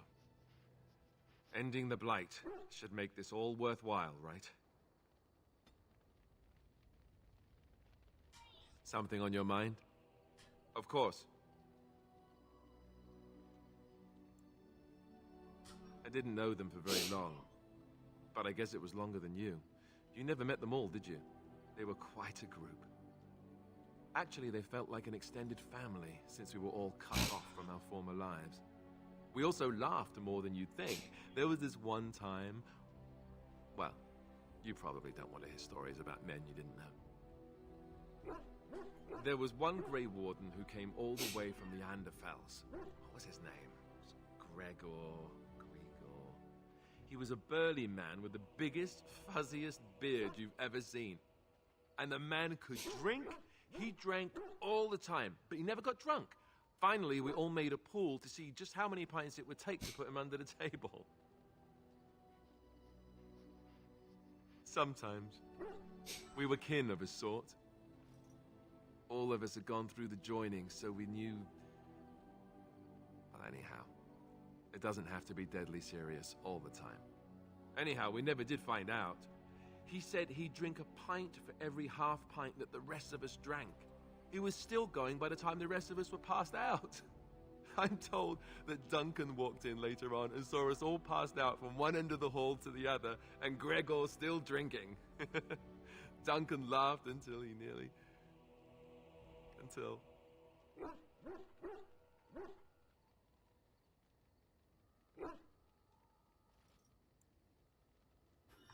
Yes, I suppose so. I thought I was done with this, but it just struck me that I have nothing to remember Duncan by. Nothing at all. There's no body, not even a token of his that I could take with me. That must sound really stupid to you.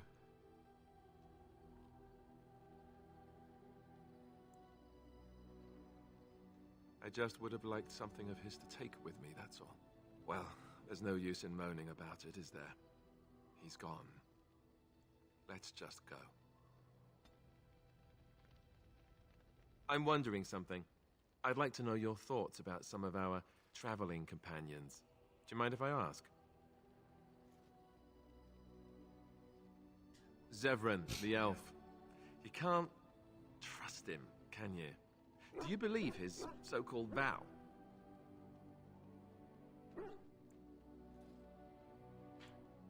Really? Why? That's a lot of trust to put in someone who tried to kill you.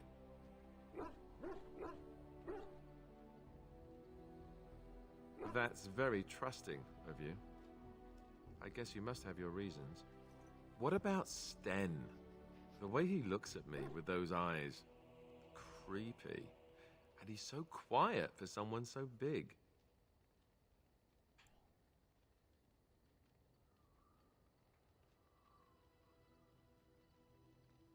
The more I talk to him, the more reasonable he does seem. His philosophy is so strange. But it doesn't sound at all as vile as the Chantry describes it. And yet, he killed all those people. He doesn't even deny it. Doesn't that bother you?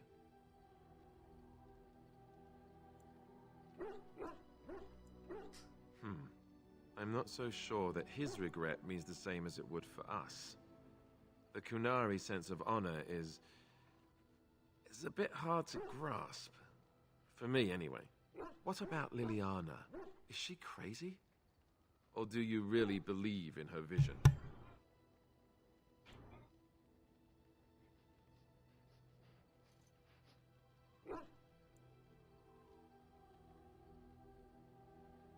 That's one way to put it.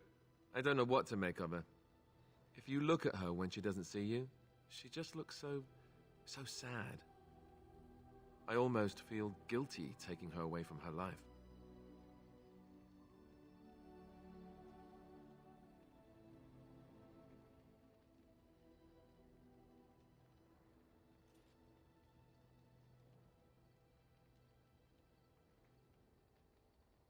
Yes, I know.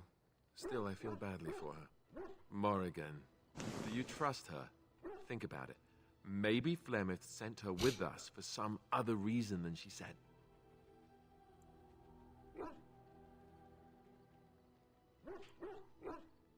Hello? Have you met her?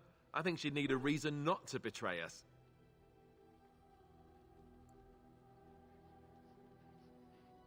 Well, there is that. Just tell me one thing. Is it true what the others say? Do you have a thing going with Morrigan? Tell me it's not true.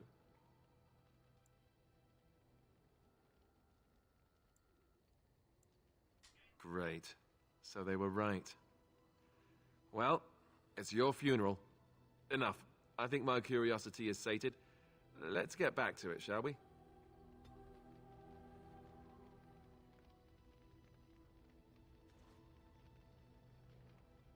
Something on your mind? Of course.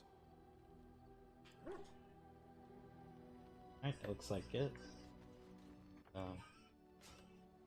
Luckily, he didn't end up disproving of anything.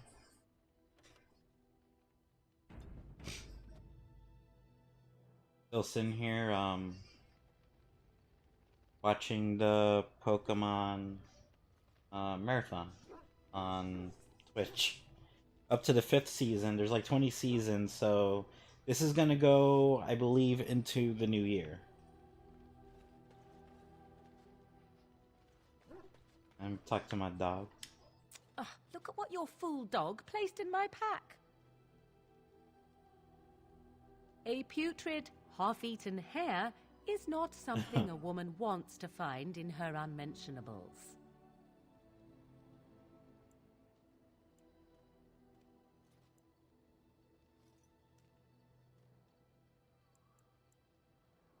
Maybe, but that is not the point. The dirty mongrel can have this back, there, and tell him not to do it again.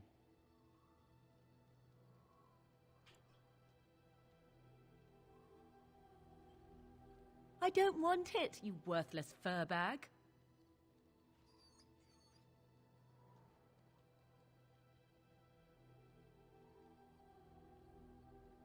Oh, he's just trying to be manipulative, I can tell. I do it too. Huh. Alright, no love lost there. Your dog is filthy. I can smell him 50 Man, yards why does off. everyone have a problem with the dog?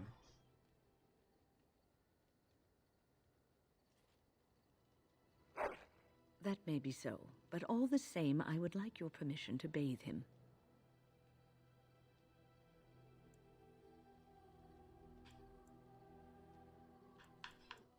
No, that's not what magic is used for. Just make him sleep over on the other side of the camp. With any luck, that will keep... No. I wanted to... Alright, let me load.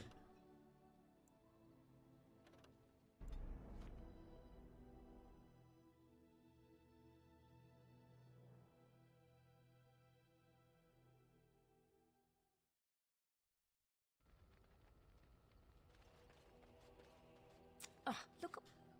A putrid, half-eaten... The dirty mongrel can have this back, there, and... I don't... Oh. Your dog... That may be so, but all the same, I would like your... Excellent. I will get my soaps, and the dog shall have his bath after supper.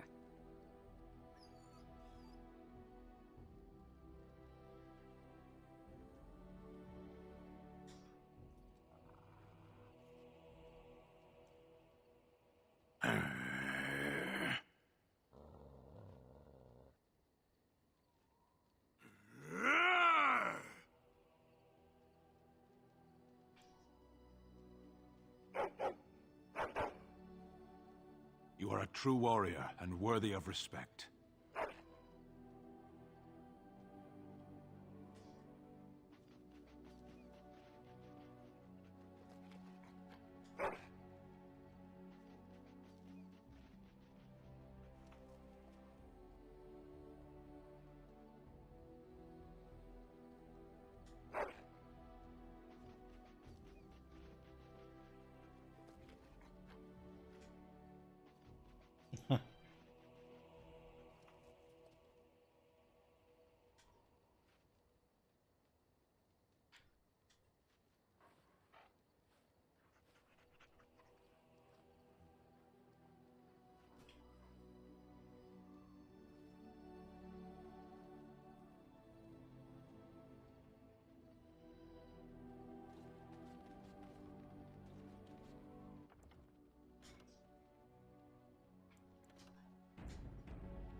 Who's this over here?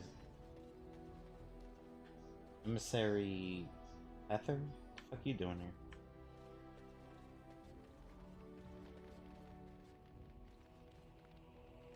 Here I am. Oh, this should be good. Go ahead. Hold on. Need a moment.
Well, the Crows would have you believe that it is an involved process that takes years of training, the sort that tests both your resolve and your endurance.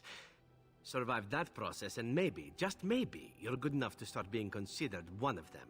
But quite frankly, the truth is that all it requires is the desire to kill people for a living.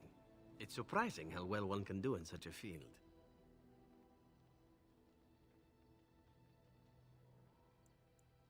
Within the Crows, I did. But it has been something the Crows have devoted a great deal of time to perfecting. An assassin simply specializes in striking from stealth, and in maximizing that first attack to be as lethal as possible. Debilitate your foe, either by poison or by crippling their limbs, makes any follow-up combat you need to engage in that much simpler.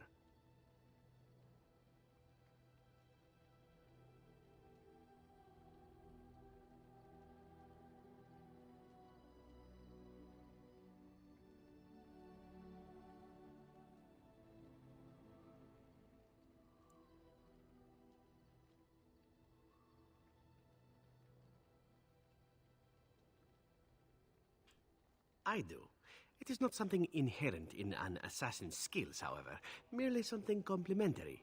Of course, the Crows like to pretend that their abilities are trade secrets, shrouded in shadows and wrapped in a blanket of mystery. So let's just keep this between you and me, shall we? Hmm? Here I am. Oh, I certainly could, but I won't. I swore to the Crows that the things they taught me were to remain a secret, and while, yes, they are already angry at me, I'd rather not push things, you see.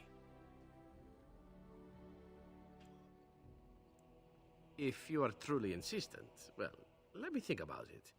The Crows are already angry at me, yes? Who knows? Here I am. Oh, this should be good. Go ahead. Well now, I imagine that's a very fair question. Being an assassin, after all, is a living, at least as far as such things go. I was simply never given the opportunity to choose another way. So, if that choice presents itself, why should I not seize upon it?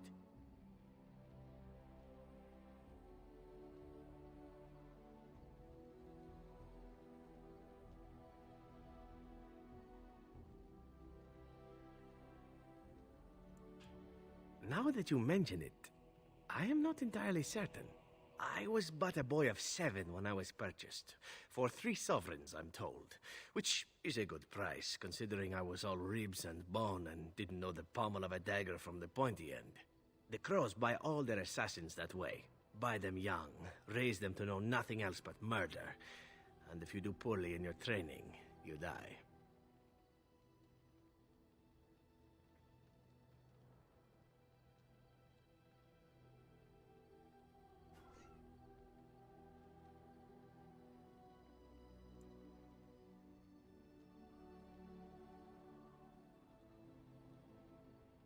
Oh, I don't know about that. The Crows who are actually good enough to survive come to enjoy some of the benefits. In Antiva, being a Crow gets you respect. It gets you wealth. Gets you women. And men. Or whatever it is you might fancy. But that does not mean doing what is expected of you always. And it means being expendable. It's a cage, if a gilded cage. Pretty, but confining.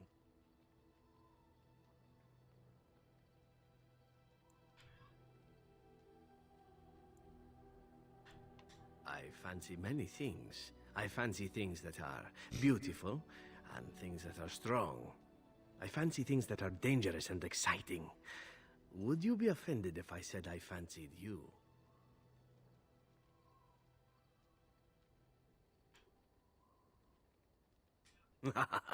This is good to know. As for what I'll do in the future, presuming that there is one, I truly can't imagine. It might be interesting to go into business for myself, for a change. Far away from Antiva, of course. For now, naturally, I go where you go.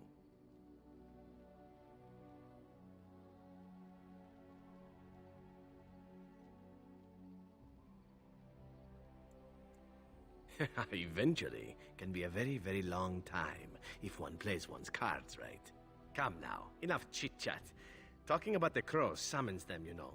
Any Antivan fishwife could tell you so.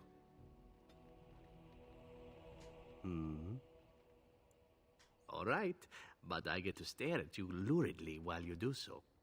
Yeah, I think, if I'm not mistaken, because I'm trying to get with Morgan, I think Morgan actually doesn't care if you have sex with others. But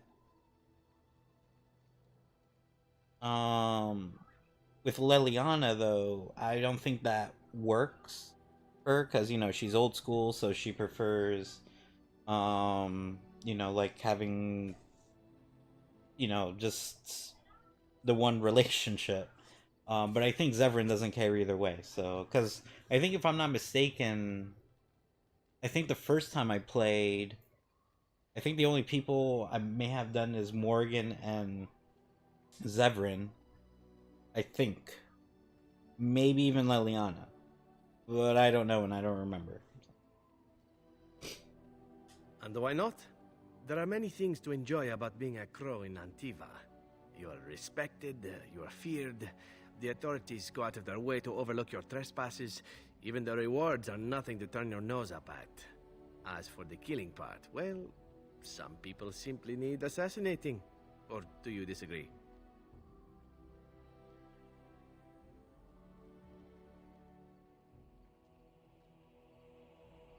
Now there's an interesting word, innocent.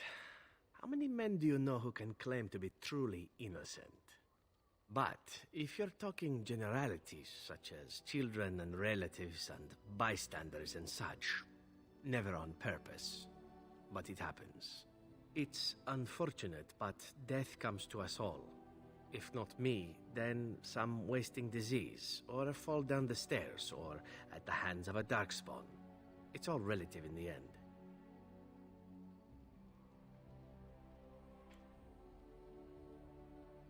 Death happens, as we like to say, and when I get paid for it, death happens more often. As far as enjoying the act of killing itself, why not? There is a certain artistry to the deed, the pleasure of sinking your blade into their flesh and knowing that their life is in your hands.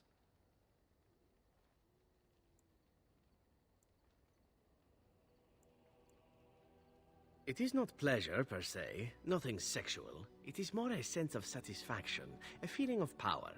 Does that make sense? No matter. There are many things I did not enjoy about being a crow, of course. Having no choice, being treated as an expendable commodity, the rules. Oh, so many rules. But simply being an assassin, I like it just fine. I will continue to do it if I can, even if I am not a crow. Honestly, could you picture me doing something else?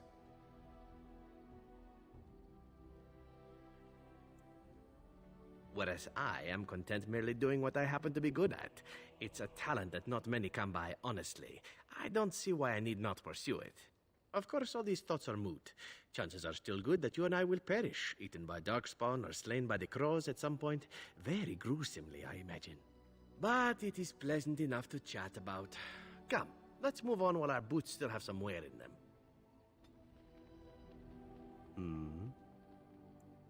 All right, but I get to stare at you luridly while you do so. My adventures? I'm hardly an old man just returned from across the ocean, am I? Should I shake my fist at nearby children while I talk about the good old days?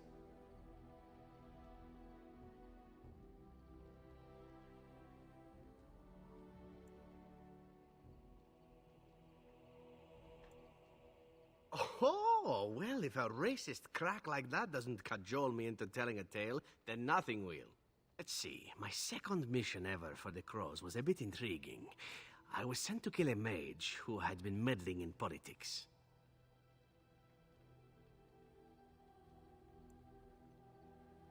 Well, it was just the one mage. Not as simple a mission as the vagrant Grey Warden or two, perhaps. As it turned out, the mage in question was quite a delightful young woman. Long, divine legs, as I recall.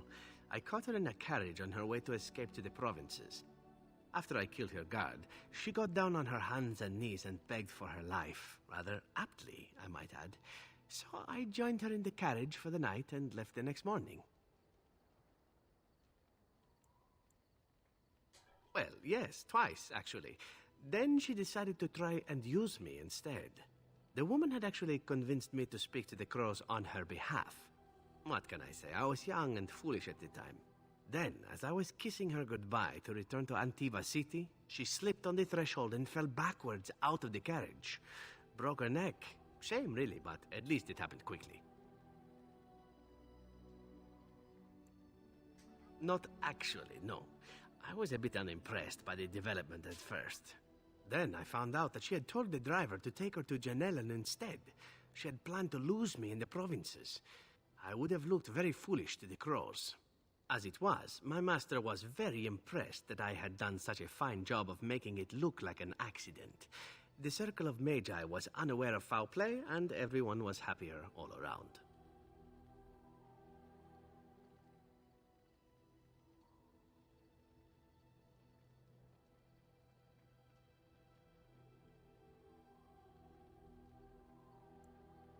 I got stupid, in fact, and very lucky. It was after that when I learned that one needn't let a pretty face go to your head. Professionalism was key. That's my moral of the day, you see. Well, there is you. But I'll point out that you did have to capture me and tie me up first. Every rule has its exception. Now that I've mentioned tying me up in that context, do we have extra rope about? Oh, it disapproves -1. What the hell? All right, but I get to stare at you luridly while you do so. Again, well now, what might interest you, I wonder? Shall I describe the stages involved with Lanthrax poisoning? I watched a man go through all 7 once. No, I'll not inflict that upon you just yet. Let's see, how about the largest battle I ever took part in? That would have been the slaughter of Prince Azrin. Did you hear of that down in these parts? Me? Not personally, but I did take part in the attack. Prince Azrin was 4th in line to the throne, you see. He started off as 11th, but worked his way up the old-fashioned method by inheriting control of an entire Crocell from his grandfather. After assassinating his way through the royal family, the king hired 3 other cells to take down Prince Azrin once and for all. I was in one of those cells.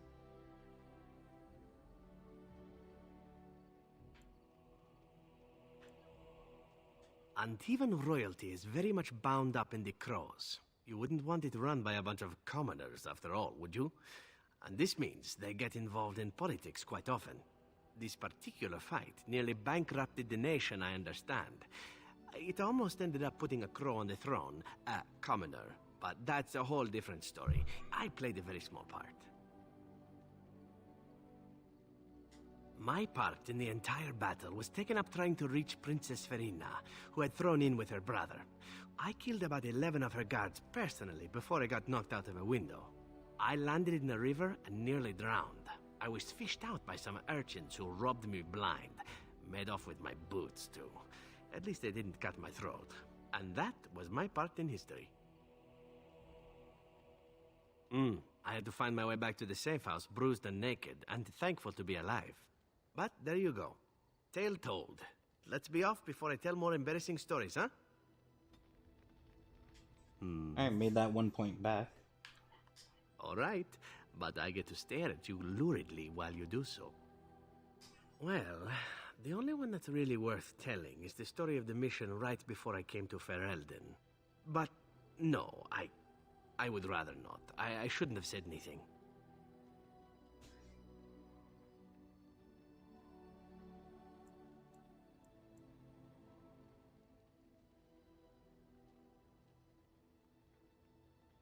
Nothing that I would prefer to speak of. Perhaps another day, I'm sorry.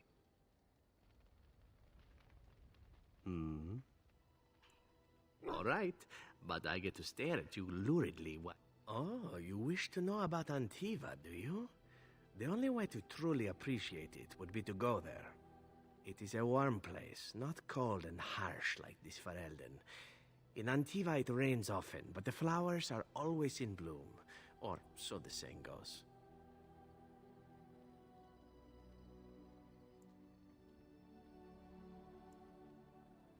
Every land has its assassins. Some are simply more open about their business than others. I hail from the glorious Antiva city, home to the royal palace. It is a glittering gem amidst the sand, my Antiva city. Do you come from someplace comparable?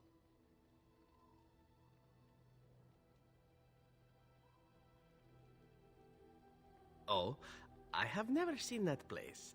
I am sure it has its charms, and its dogs. You know what is most odd?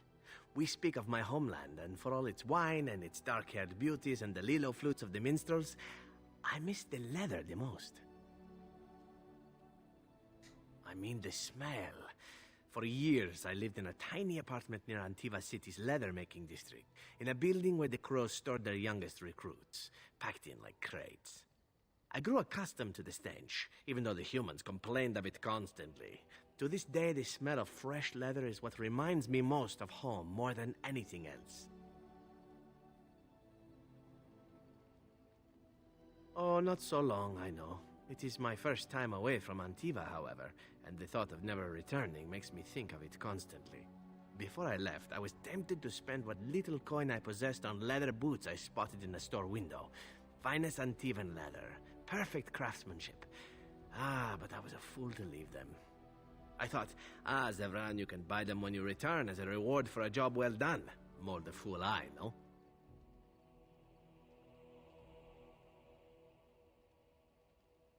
True, and it's a comforting thought. One simply never knows what is to come next. How could I have suspected I would end up defeated by a handsome Grey Warden, a man who then spares my life? I could not.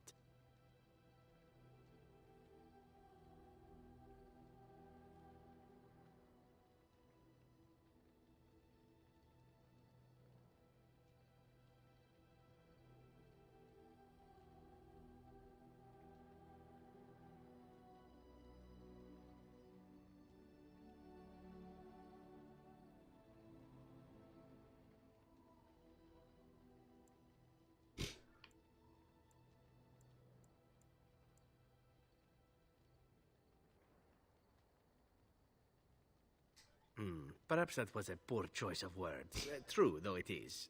Do you object? And glad I am to hear it. Now, if it is all the same to you, I would prefer not to speak more of Antiva.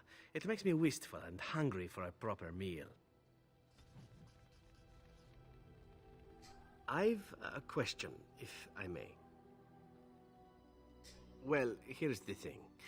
I swore an oath to serve you, yes? And I understand the quest you're on, and this is all very fine and well. My question pertains to what you intend to do with me once this business is over with, as a point of curiosity.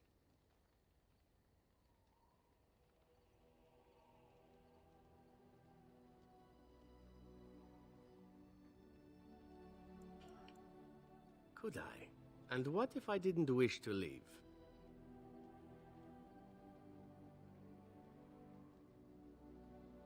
It is difficult to say. Is there no one that I might stay for?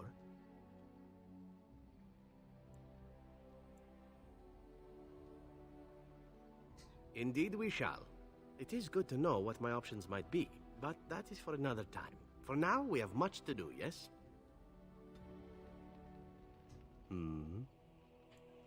All right, but I get to stare at you luridly while you... Oh, this should be good. What would you like to discuss?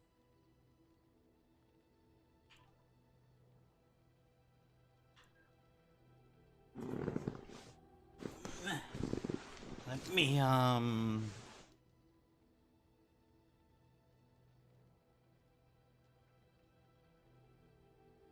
research, romance stuff.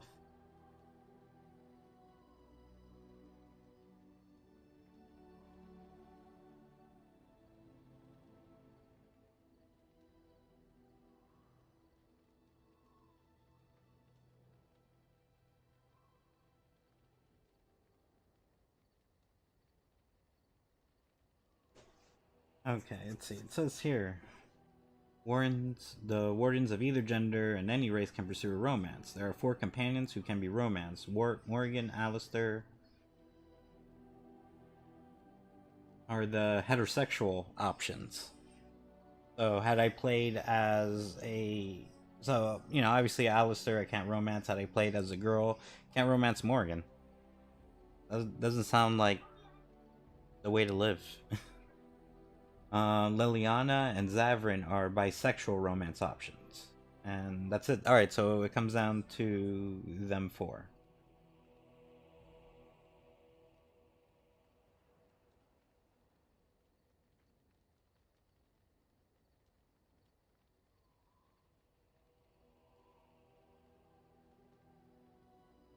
Let's see. Correct dialogue choices initiate romances, while increased approval ratings and personal quest completions advance them.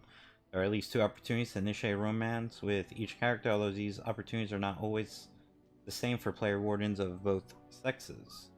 There's at least 1 opportunity early on in the game. Another opportunity occurs after that particular character's quest has been completed.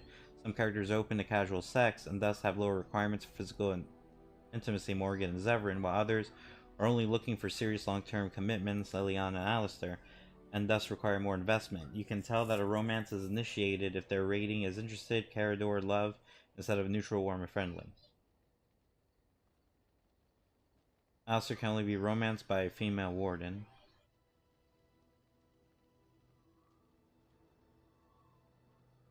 Morgan can only be romanced by a male warden. It is important to remember that Morgan is very set in her ways. If pursuing a romance with her, it is advised that you agree with her philosophy of survival of the fittest. The witch can be easily offended at first, and so you should choose your words carefully. She is also apostate, and as such has very negative views toward the Chantry and toward Templars. She will often say that she doesn't wish for love, and you should agree with Morgan without insulting her. At moderate approval, she will ask you to sleep with her. At major approval, she will give you a gift. At master approval, with the completion of her personal quest, she will confess her feelings. Zevran may be romanced by both male and female wardens. By accepting of Zevran's past and often sympathetic when you can, dialogue options present tell Zevran that you are happy he is with you. Do not be negative of his occupation as assassin, his sexuality, or his views on casual sex. It is often best to agree with him. At moderate approval, he will ask about the nature of your relationship and about the future with you. At major approval, he will ask you to his tent. At massive approval, he will give you his gift and express his feelings. No, it is possible to have a romantic relationship with him without having sex. If you invite him to your tent but choose the dialogue options, get in the tent, and after no, that's not what I had in mind, you will get up to +7 approval rating. You may do this twice, but then he takes matters into his own hands to try to lure you in with massage. He'll say no and get some positive approval if you choose your words carefully, and if you have another romance going, he will start the jealousy talk next time you talk to him in the camp, making you choose.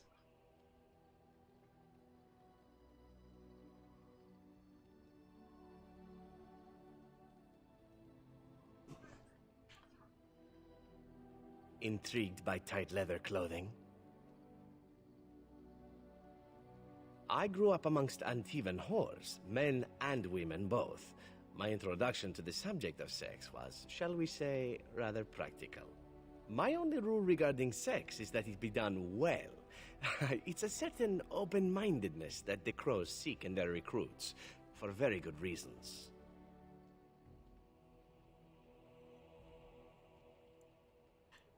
I have had to do many things in my work as an assassin, some pleasant and many not so. The Crows recruit elven assassins because we are considered beautiful by humans. I'm sure you can imagine the rest. I cannot change my past, obviously. You are a most intriguing man, but if what I represent makes you uncomfortable, well, it would be better for both of us to know that now, yes?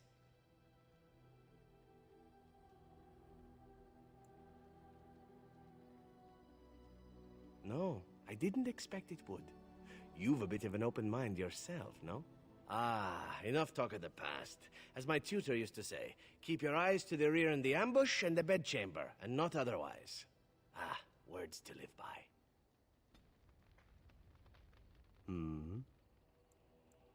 Again?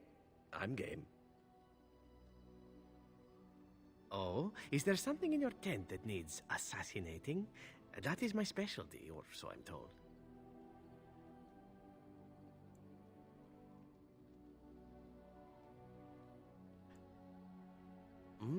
That's quite an offer, especially coming from another man, if we are both speaking of the same thing.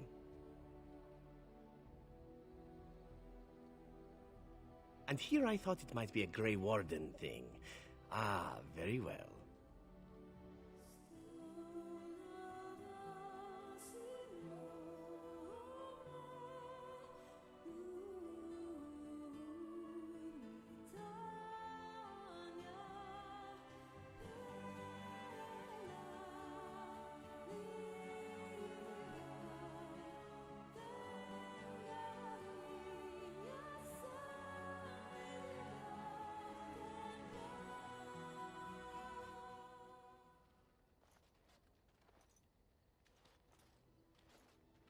See, I knew this would happen eventually.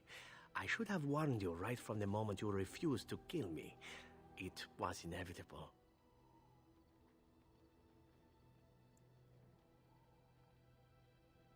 Oh, such subtlety in your seductive charms that I was not even aware of them. A work of art in motion, perhaps? So then, as the priestess so famously said to the handsome actor, what now?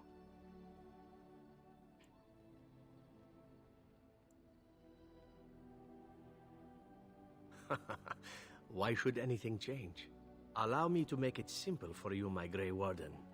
What comes next is entirely up to you. I was raised to take my pleasures where they could be found, for they do not come very often. I shall ask nothing more of you than you are willing to give.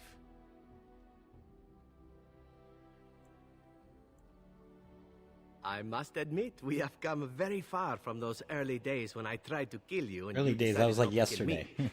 Fate is such a tricky whore, isn't she? At any rate, we should be on our way. A new day awaits us, or so the rumor goes. Alright. Approval went up a lot. Very well, but I consider this.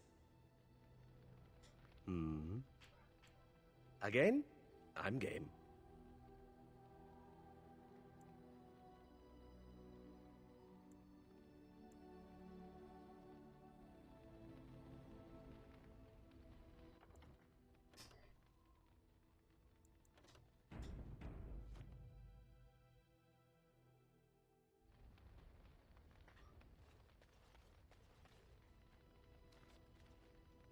Damn, I spent so much time like talking to these damn people, and like I still have a few to talk to. Zevran. Well, first off, I haven't talked to them in like to any of these characters in a while. Zevran, since I just got him, I have to go through all the dialogue stuff. Something I can help with? Yes? What's on your mind? My mother was from Denerim, and I consider myself a Ferelden. Mother served an Orlesian noblewoman who lived here when Orlais ruled. When Orlais was defeated and the common folk began to resent the presence of any Orlesian, the lady returned to Orlais. She took my mother with her. I was born in Orlais and did not set foot in Ferelden till much later. Mother was always telling me stories of her homeland. I think she missed it.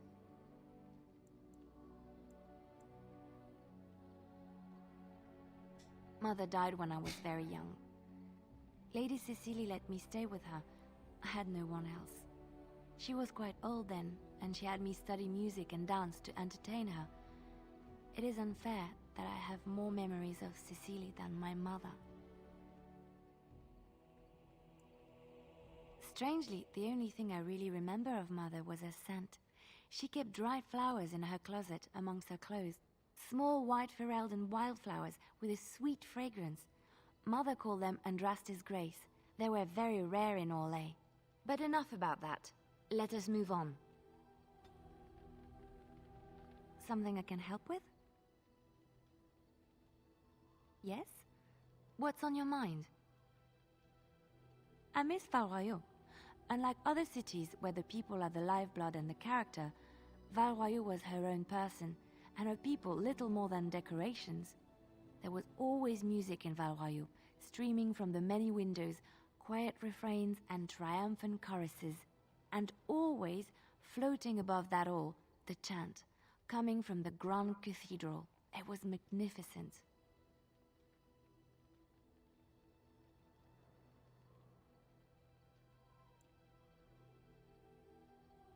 Oh, it would take me a day or two to talk about the many splendors of Orlais, her golden fields, her lush meadows.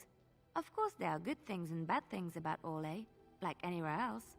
Sometimes I miss it dearly, and sometimes I'm glad I'm rid of it. And you will laugh at this, but I miss the fine things I had in Orlais.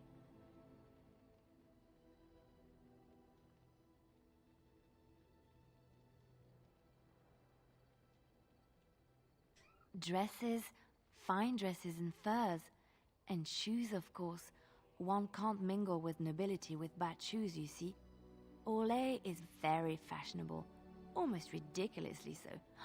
But the shoes, living with those ridiculous trends was worth it for the shoes.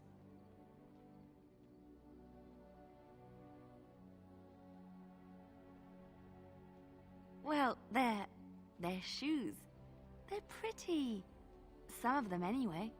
When I left Orlais, the fashion was shoes with delicate tapered heels and embellishments in the front. A ribbon, perhaps, or embroidery.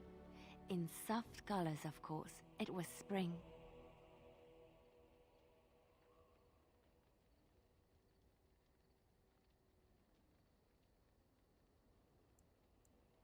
I wouldn't want to run in it, or have to enter battle, but for lounging in a lady's sitting room?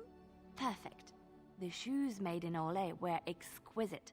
Not at all like these clunky fur-lined leather boots you have in Ferelden. Ugh, just look at them.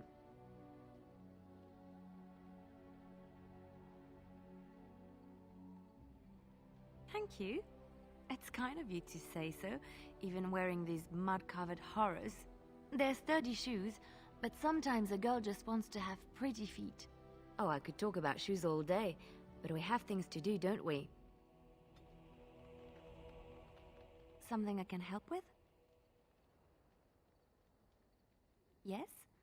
What's on your mind? Of course I do. I love stories far too much to keep them to myself. Everyone should be able to benefit from them, I think.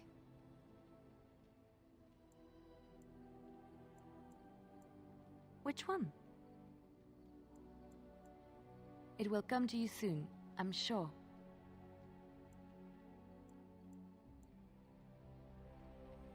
Something I can help with? Yes? What's on your mind? Where did you hear this?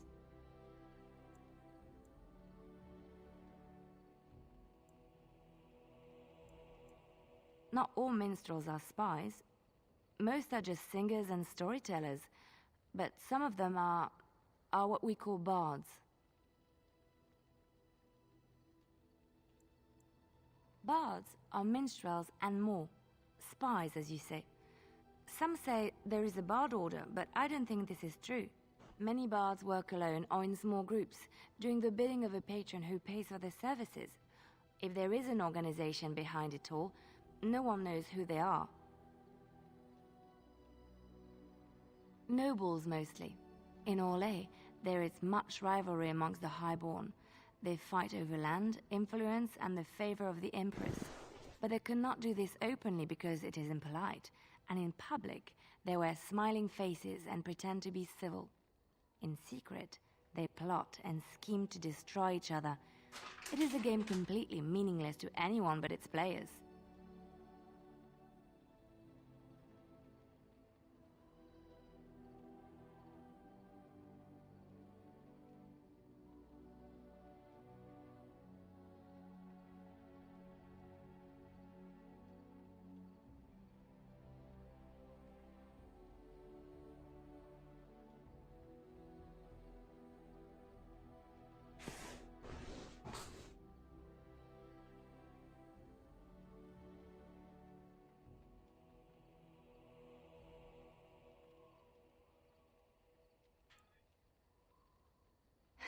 And I should, shouldn't I, after having spent most of my adult life as one? You've guessed as much, I'm sure. But does it really matter what I was? What's past is past.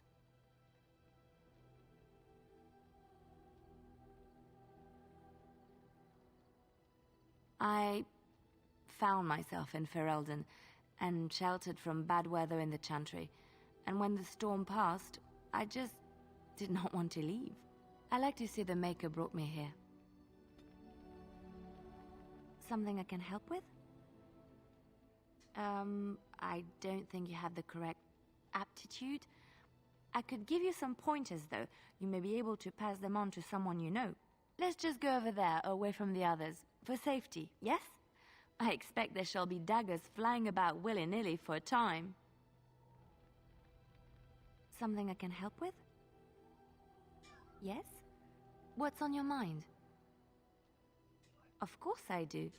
I love stories far too much.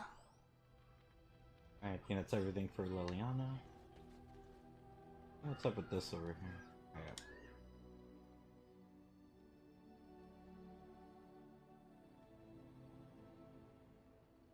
Amino box for resources you have collected for your troops.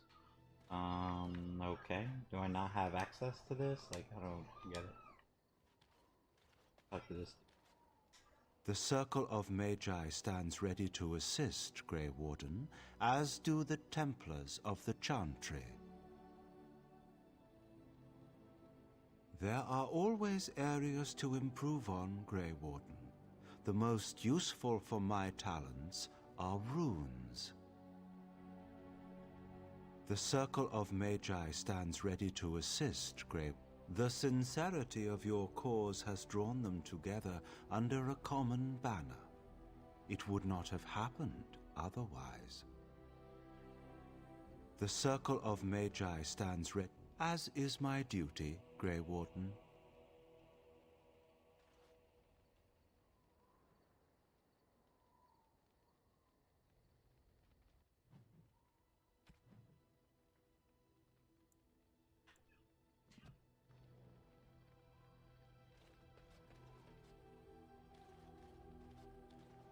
It's been a long day.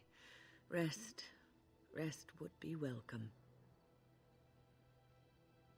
Yes, of course. I am just a little weary. As you may have noticed, I'm no spring chicken.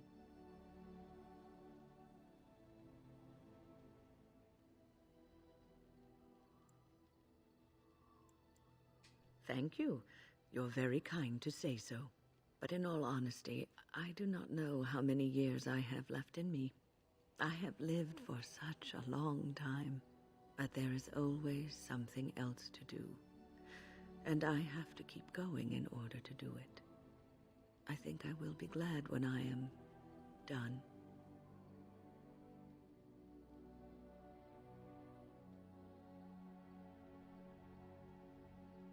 Oh, I don't know.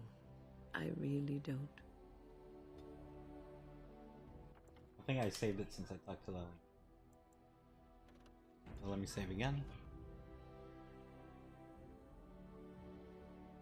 Have you encountered many abominations, apart from the ones in the Circle Tower? Ah, yes, Connor, of course. The first time I saw an abomination, my blood turned to ice. It was months before the nightmares stopped. It was the knowledge that I could easily become one of them that frightened me the most.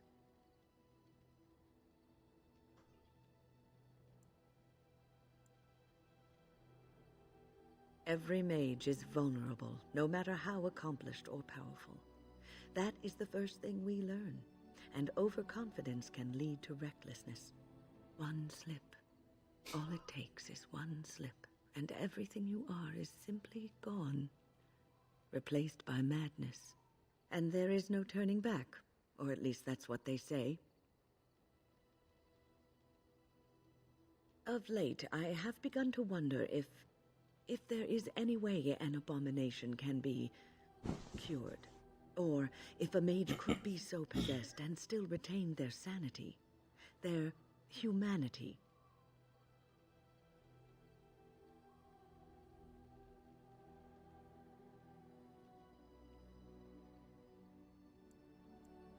Because every mage lives with this threat. It is constantly on our minds. Do not trouble yourself, though. This is only an old lady giving voice to her musings. So, tell me, how did you become a Grey Warden?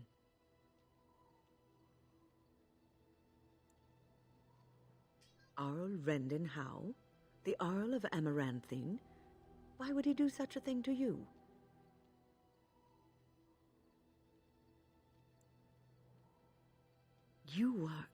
You are the last of the Couslands? I had no idea. My lord?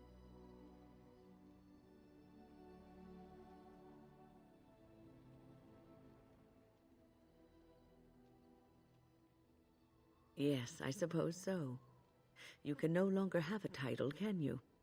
But that does not mean you must forget utterly where you came from. Take heart, dear friend. You survived, even when you were not expected to. We do not know yet what lies in store for you, or the name you carry. It is not so bad, is it, being a Grey Warden?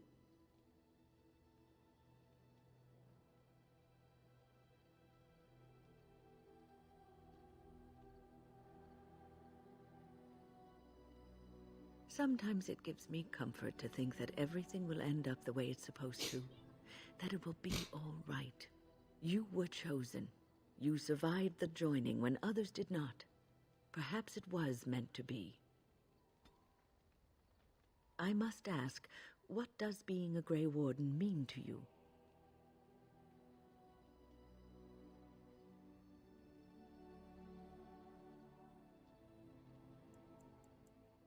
I just wanted to know what you thought being a Grey Warden was about. Ultimately, being a Grey Warden is about serving others, about serving all people, whether elves or dwarves or men.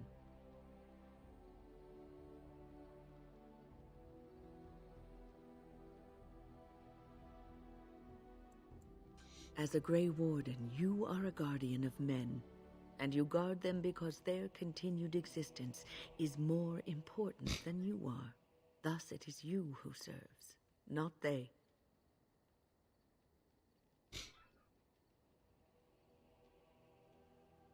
A good king, a true king who cares for his land, uses his power to rule firmly but fairly. He serves his people first and foremost. The king who does not do this, who believes that he is entitled to his power, who abuses it and uses it for his own means, is a tyrant.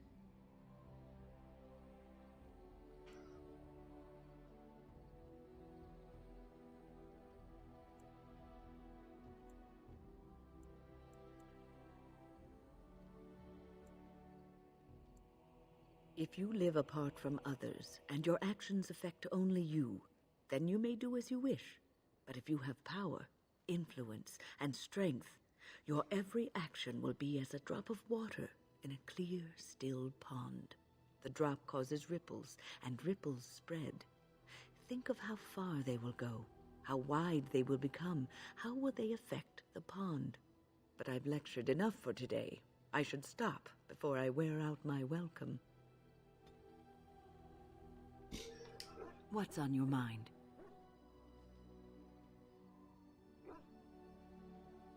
Oh, yes, and thank you for asking. I'm feeling much better today.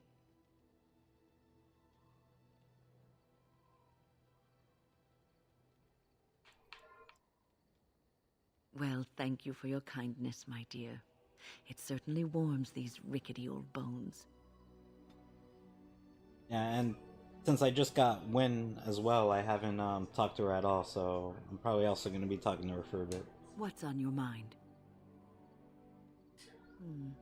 Is something troubling you?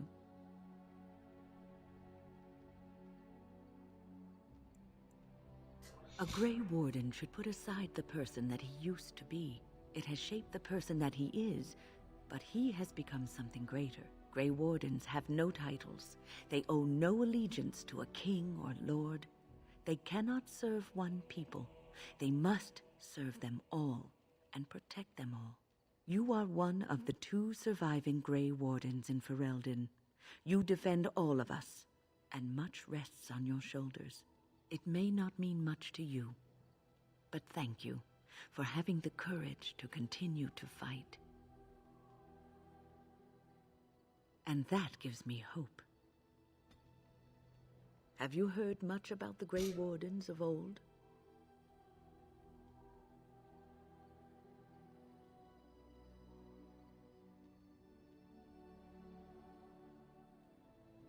It was said that watching the Wardens ride in on their white griffins was enough to rouse a weary heart and put the dance back in the step of an old man.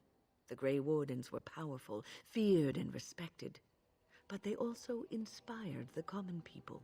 I remember a tale that was told to me many years ago.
The Blight had ravaged the land for months, and the armies of the great kings had amassed for one last stand. As the sun burst through the clouds that boiled and churned in the dark sky above, it illuminated a vast, seething horde of Darkspawn, with the archdemon at its head. And it was then, when courage seemed to fail, and all lost to death and despair, that the Grey Wardens came. They arrived with the beating of wings like mighty war drums and stood before the armies of men.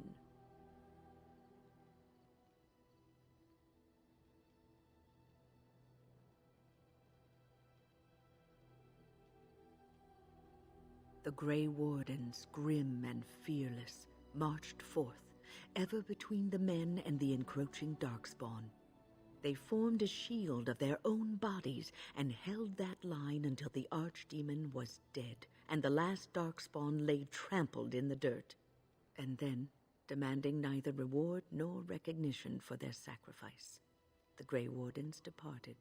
When the clouds finally rolled back and the sun shone full upon the blighted ground, the great kings knew that they had lost no men, and none of their blood had been spilled. This is a tale about no battle the Grey Wardens have fought, and yet about them all. They have always defended us from the Darkspawn, taking losses so we do not have to. People may have forgotten over the centuries, but nothing has changed. This knowledge has been blessing and burden to Grey Wardens past, and now it shall be your blessing and your burden. What's on your mind? No, you won't.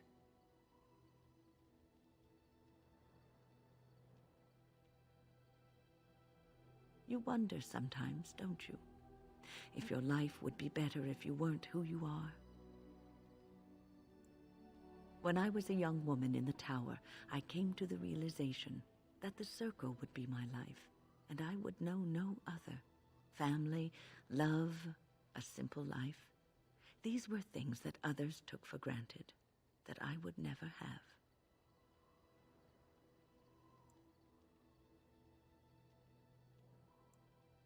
It made me very moody. All I could think of was being trapped in that tower with no way out and no end in sight. I started hating my life and myself, and one night I found myself in the tower's chapel. I was seeking refuge, maybe answers.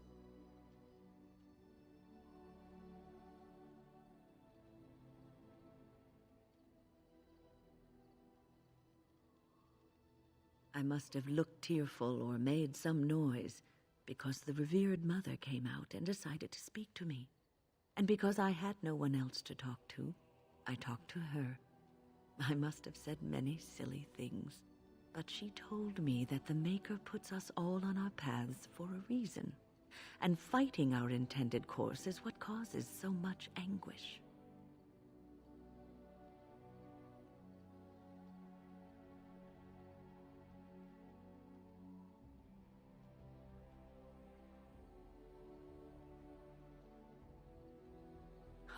I thought the old biddy was full of rubbish. I was 15, maybe 16, and I knew everything. So I left, but I always found my way back to that chapel. And as the years passed, I began to see the truth of her words. We were supposed to be polar opposites, mage and priest. But we weren't. There was much about us that was the same.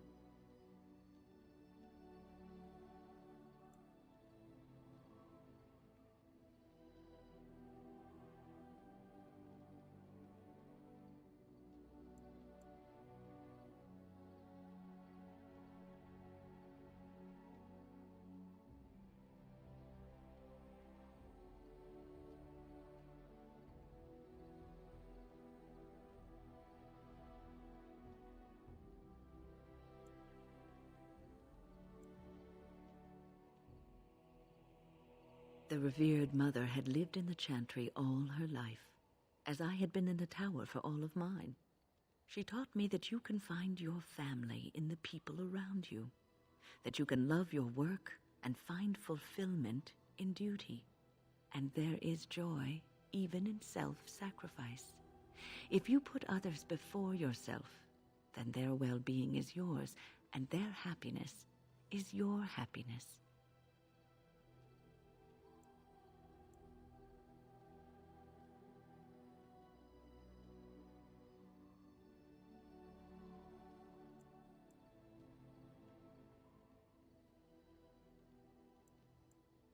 You can scream and cry and be angry about life as a Grey Warden, or you can accept it and allow yourself to see the good in it. This is your choice. What's on your mind? I will answer to the best of my ability.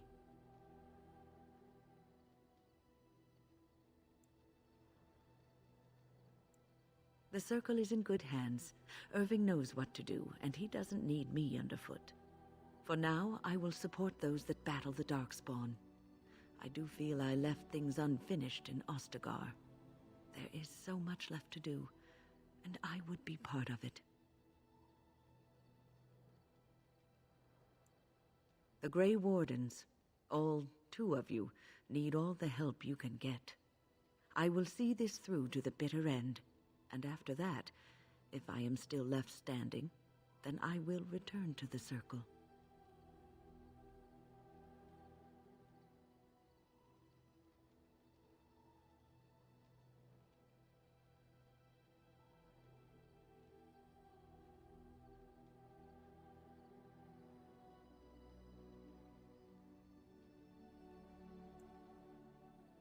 No, of course I don't. I'm old and unsure of what I'm doing. Actually, I'd rather be in a warm chair in the sun, being served pudding or some other easily digestible food.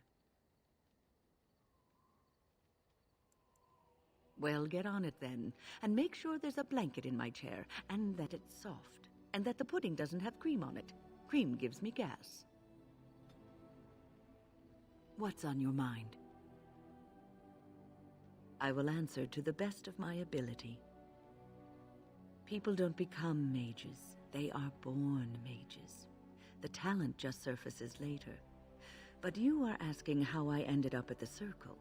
I was brought there by the Templars, just like many of the other apprentices. I don't remember very much. I was very young then.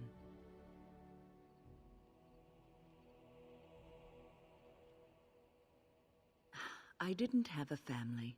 I never knew my real parents. My earliest memory was of hiding in a hayloft on a farm, trying to keep warm.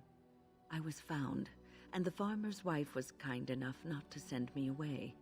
But they had children of their own, and I was never made to feel welcome.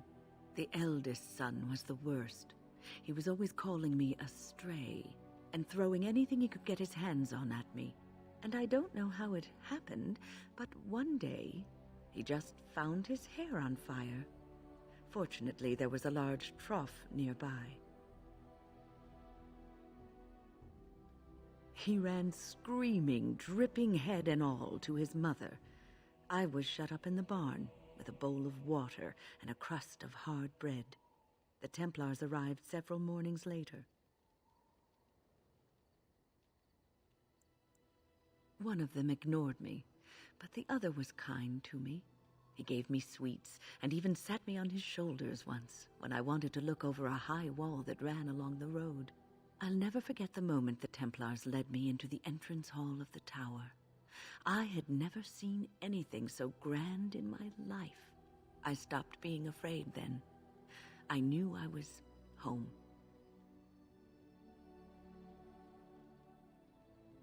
Well, that's about all there is to my tale.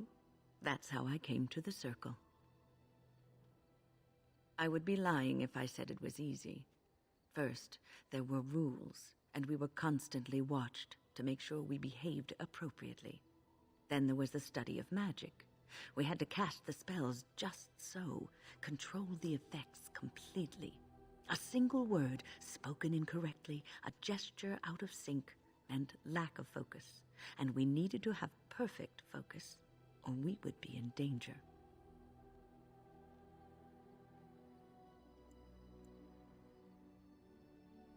Without the Circle and my mentors, I would not have been where I am today. And there was joy in life at the Circle.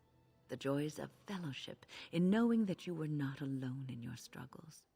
In spite of everything, I was happy in the tower, and I loved it.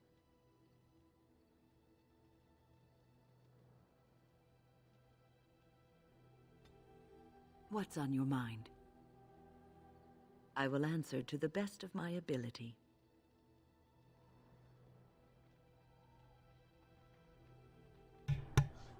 Okay, so that's basically all of Wynn.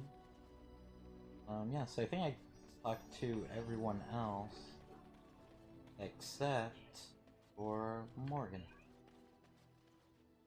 Something you need? I'm sure either my The Darkspawn have attacked Lothering.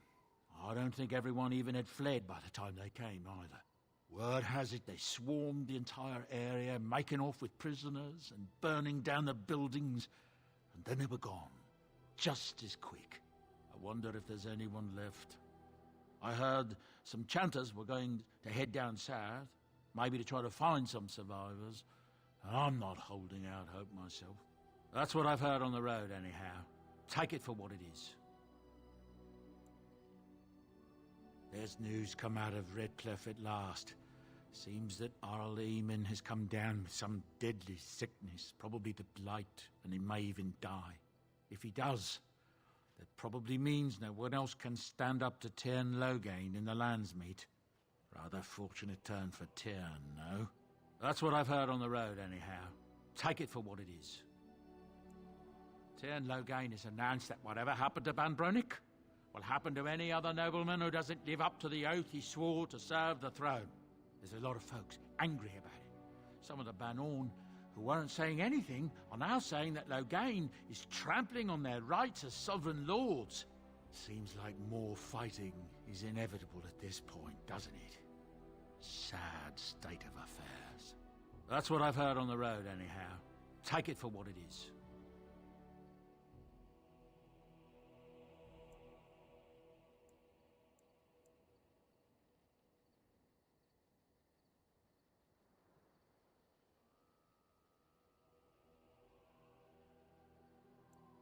I hear the Dwarven King is passed on. Old as he was probably poisoned or assassinated. That's how the dwarves normally go out, isn't it? That's what I've heard on the road, anyhow. Take it for what it is. There's news out of the Mage Tower that the Circle of Magi had a close call. Demons got out, but the mages were able to overcome them, though not without a lot of damage. I know mages bring such terror upon themselves, but I have to admit I'm glad we'll still have magic to wield against the Darkspawn. That's what I've heard on the road, anyhow. Take it for what it is. There's terrible news. Everyone is talking about a battle in the north between Loghain's men and Ban Bronick. The Ban was utterly crushed. Someone told me that he was meeting with Loghain to talk terms, but I don't believe it. Surely Loghain would never attack someone attempting to parley. That's what I've heard on the road, anyhow. Take it for... Ban Searlek has announced he's siding with the throne. That's not surprising, considering his lands border Loghain's. He probably fears what Loghain might do to him if he turns. That's what I've heard on the road, anyhow. Take it for what it is. There's a nasty rumour going around that the Grey Wardens are evil and that they worship the Archdemon. They're the ones that caused the blight. They were getting upset, see? That there was no use for them anymore, so they summoned up the Archdemon to do their bidding. It would explain a great many things. That's what I've heard on the road, anyhow. Take it for what it is. Arl Wolf has gone to Denerim to plead his case with Tyrn Loghain, I hear. West Hills has been hit hard by the Darkspawn, and Wolf wants the fighting over the throne to stop. That's what I've heard on the road, anyhow. I'm hearing many tales of corpses clawing out of their graves, all over. Not just people. Just yesterday, a farmer told me about the kitten his daughter had buried behind his barn. Little thing came back to life and crawled up, mewling as loud as you please. His daughter was delighted, at least until it just about chewed her finger off. That's what I've heard on the road, anyhow. There's talk that King Cailan was cheating on the Queen and she found out about it. That's why Tyrn Loghain abandoned... That's what I've heard on the road, anyhow. There's been another clash of forces, this time north of Lothering. From the sounds of it, I think the forces accident... That's what I've heard on the road, anyhow. Habron, daughter of the Earl of Southry... That's what I've heard on the road, anyhow. I don't know what to tell you.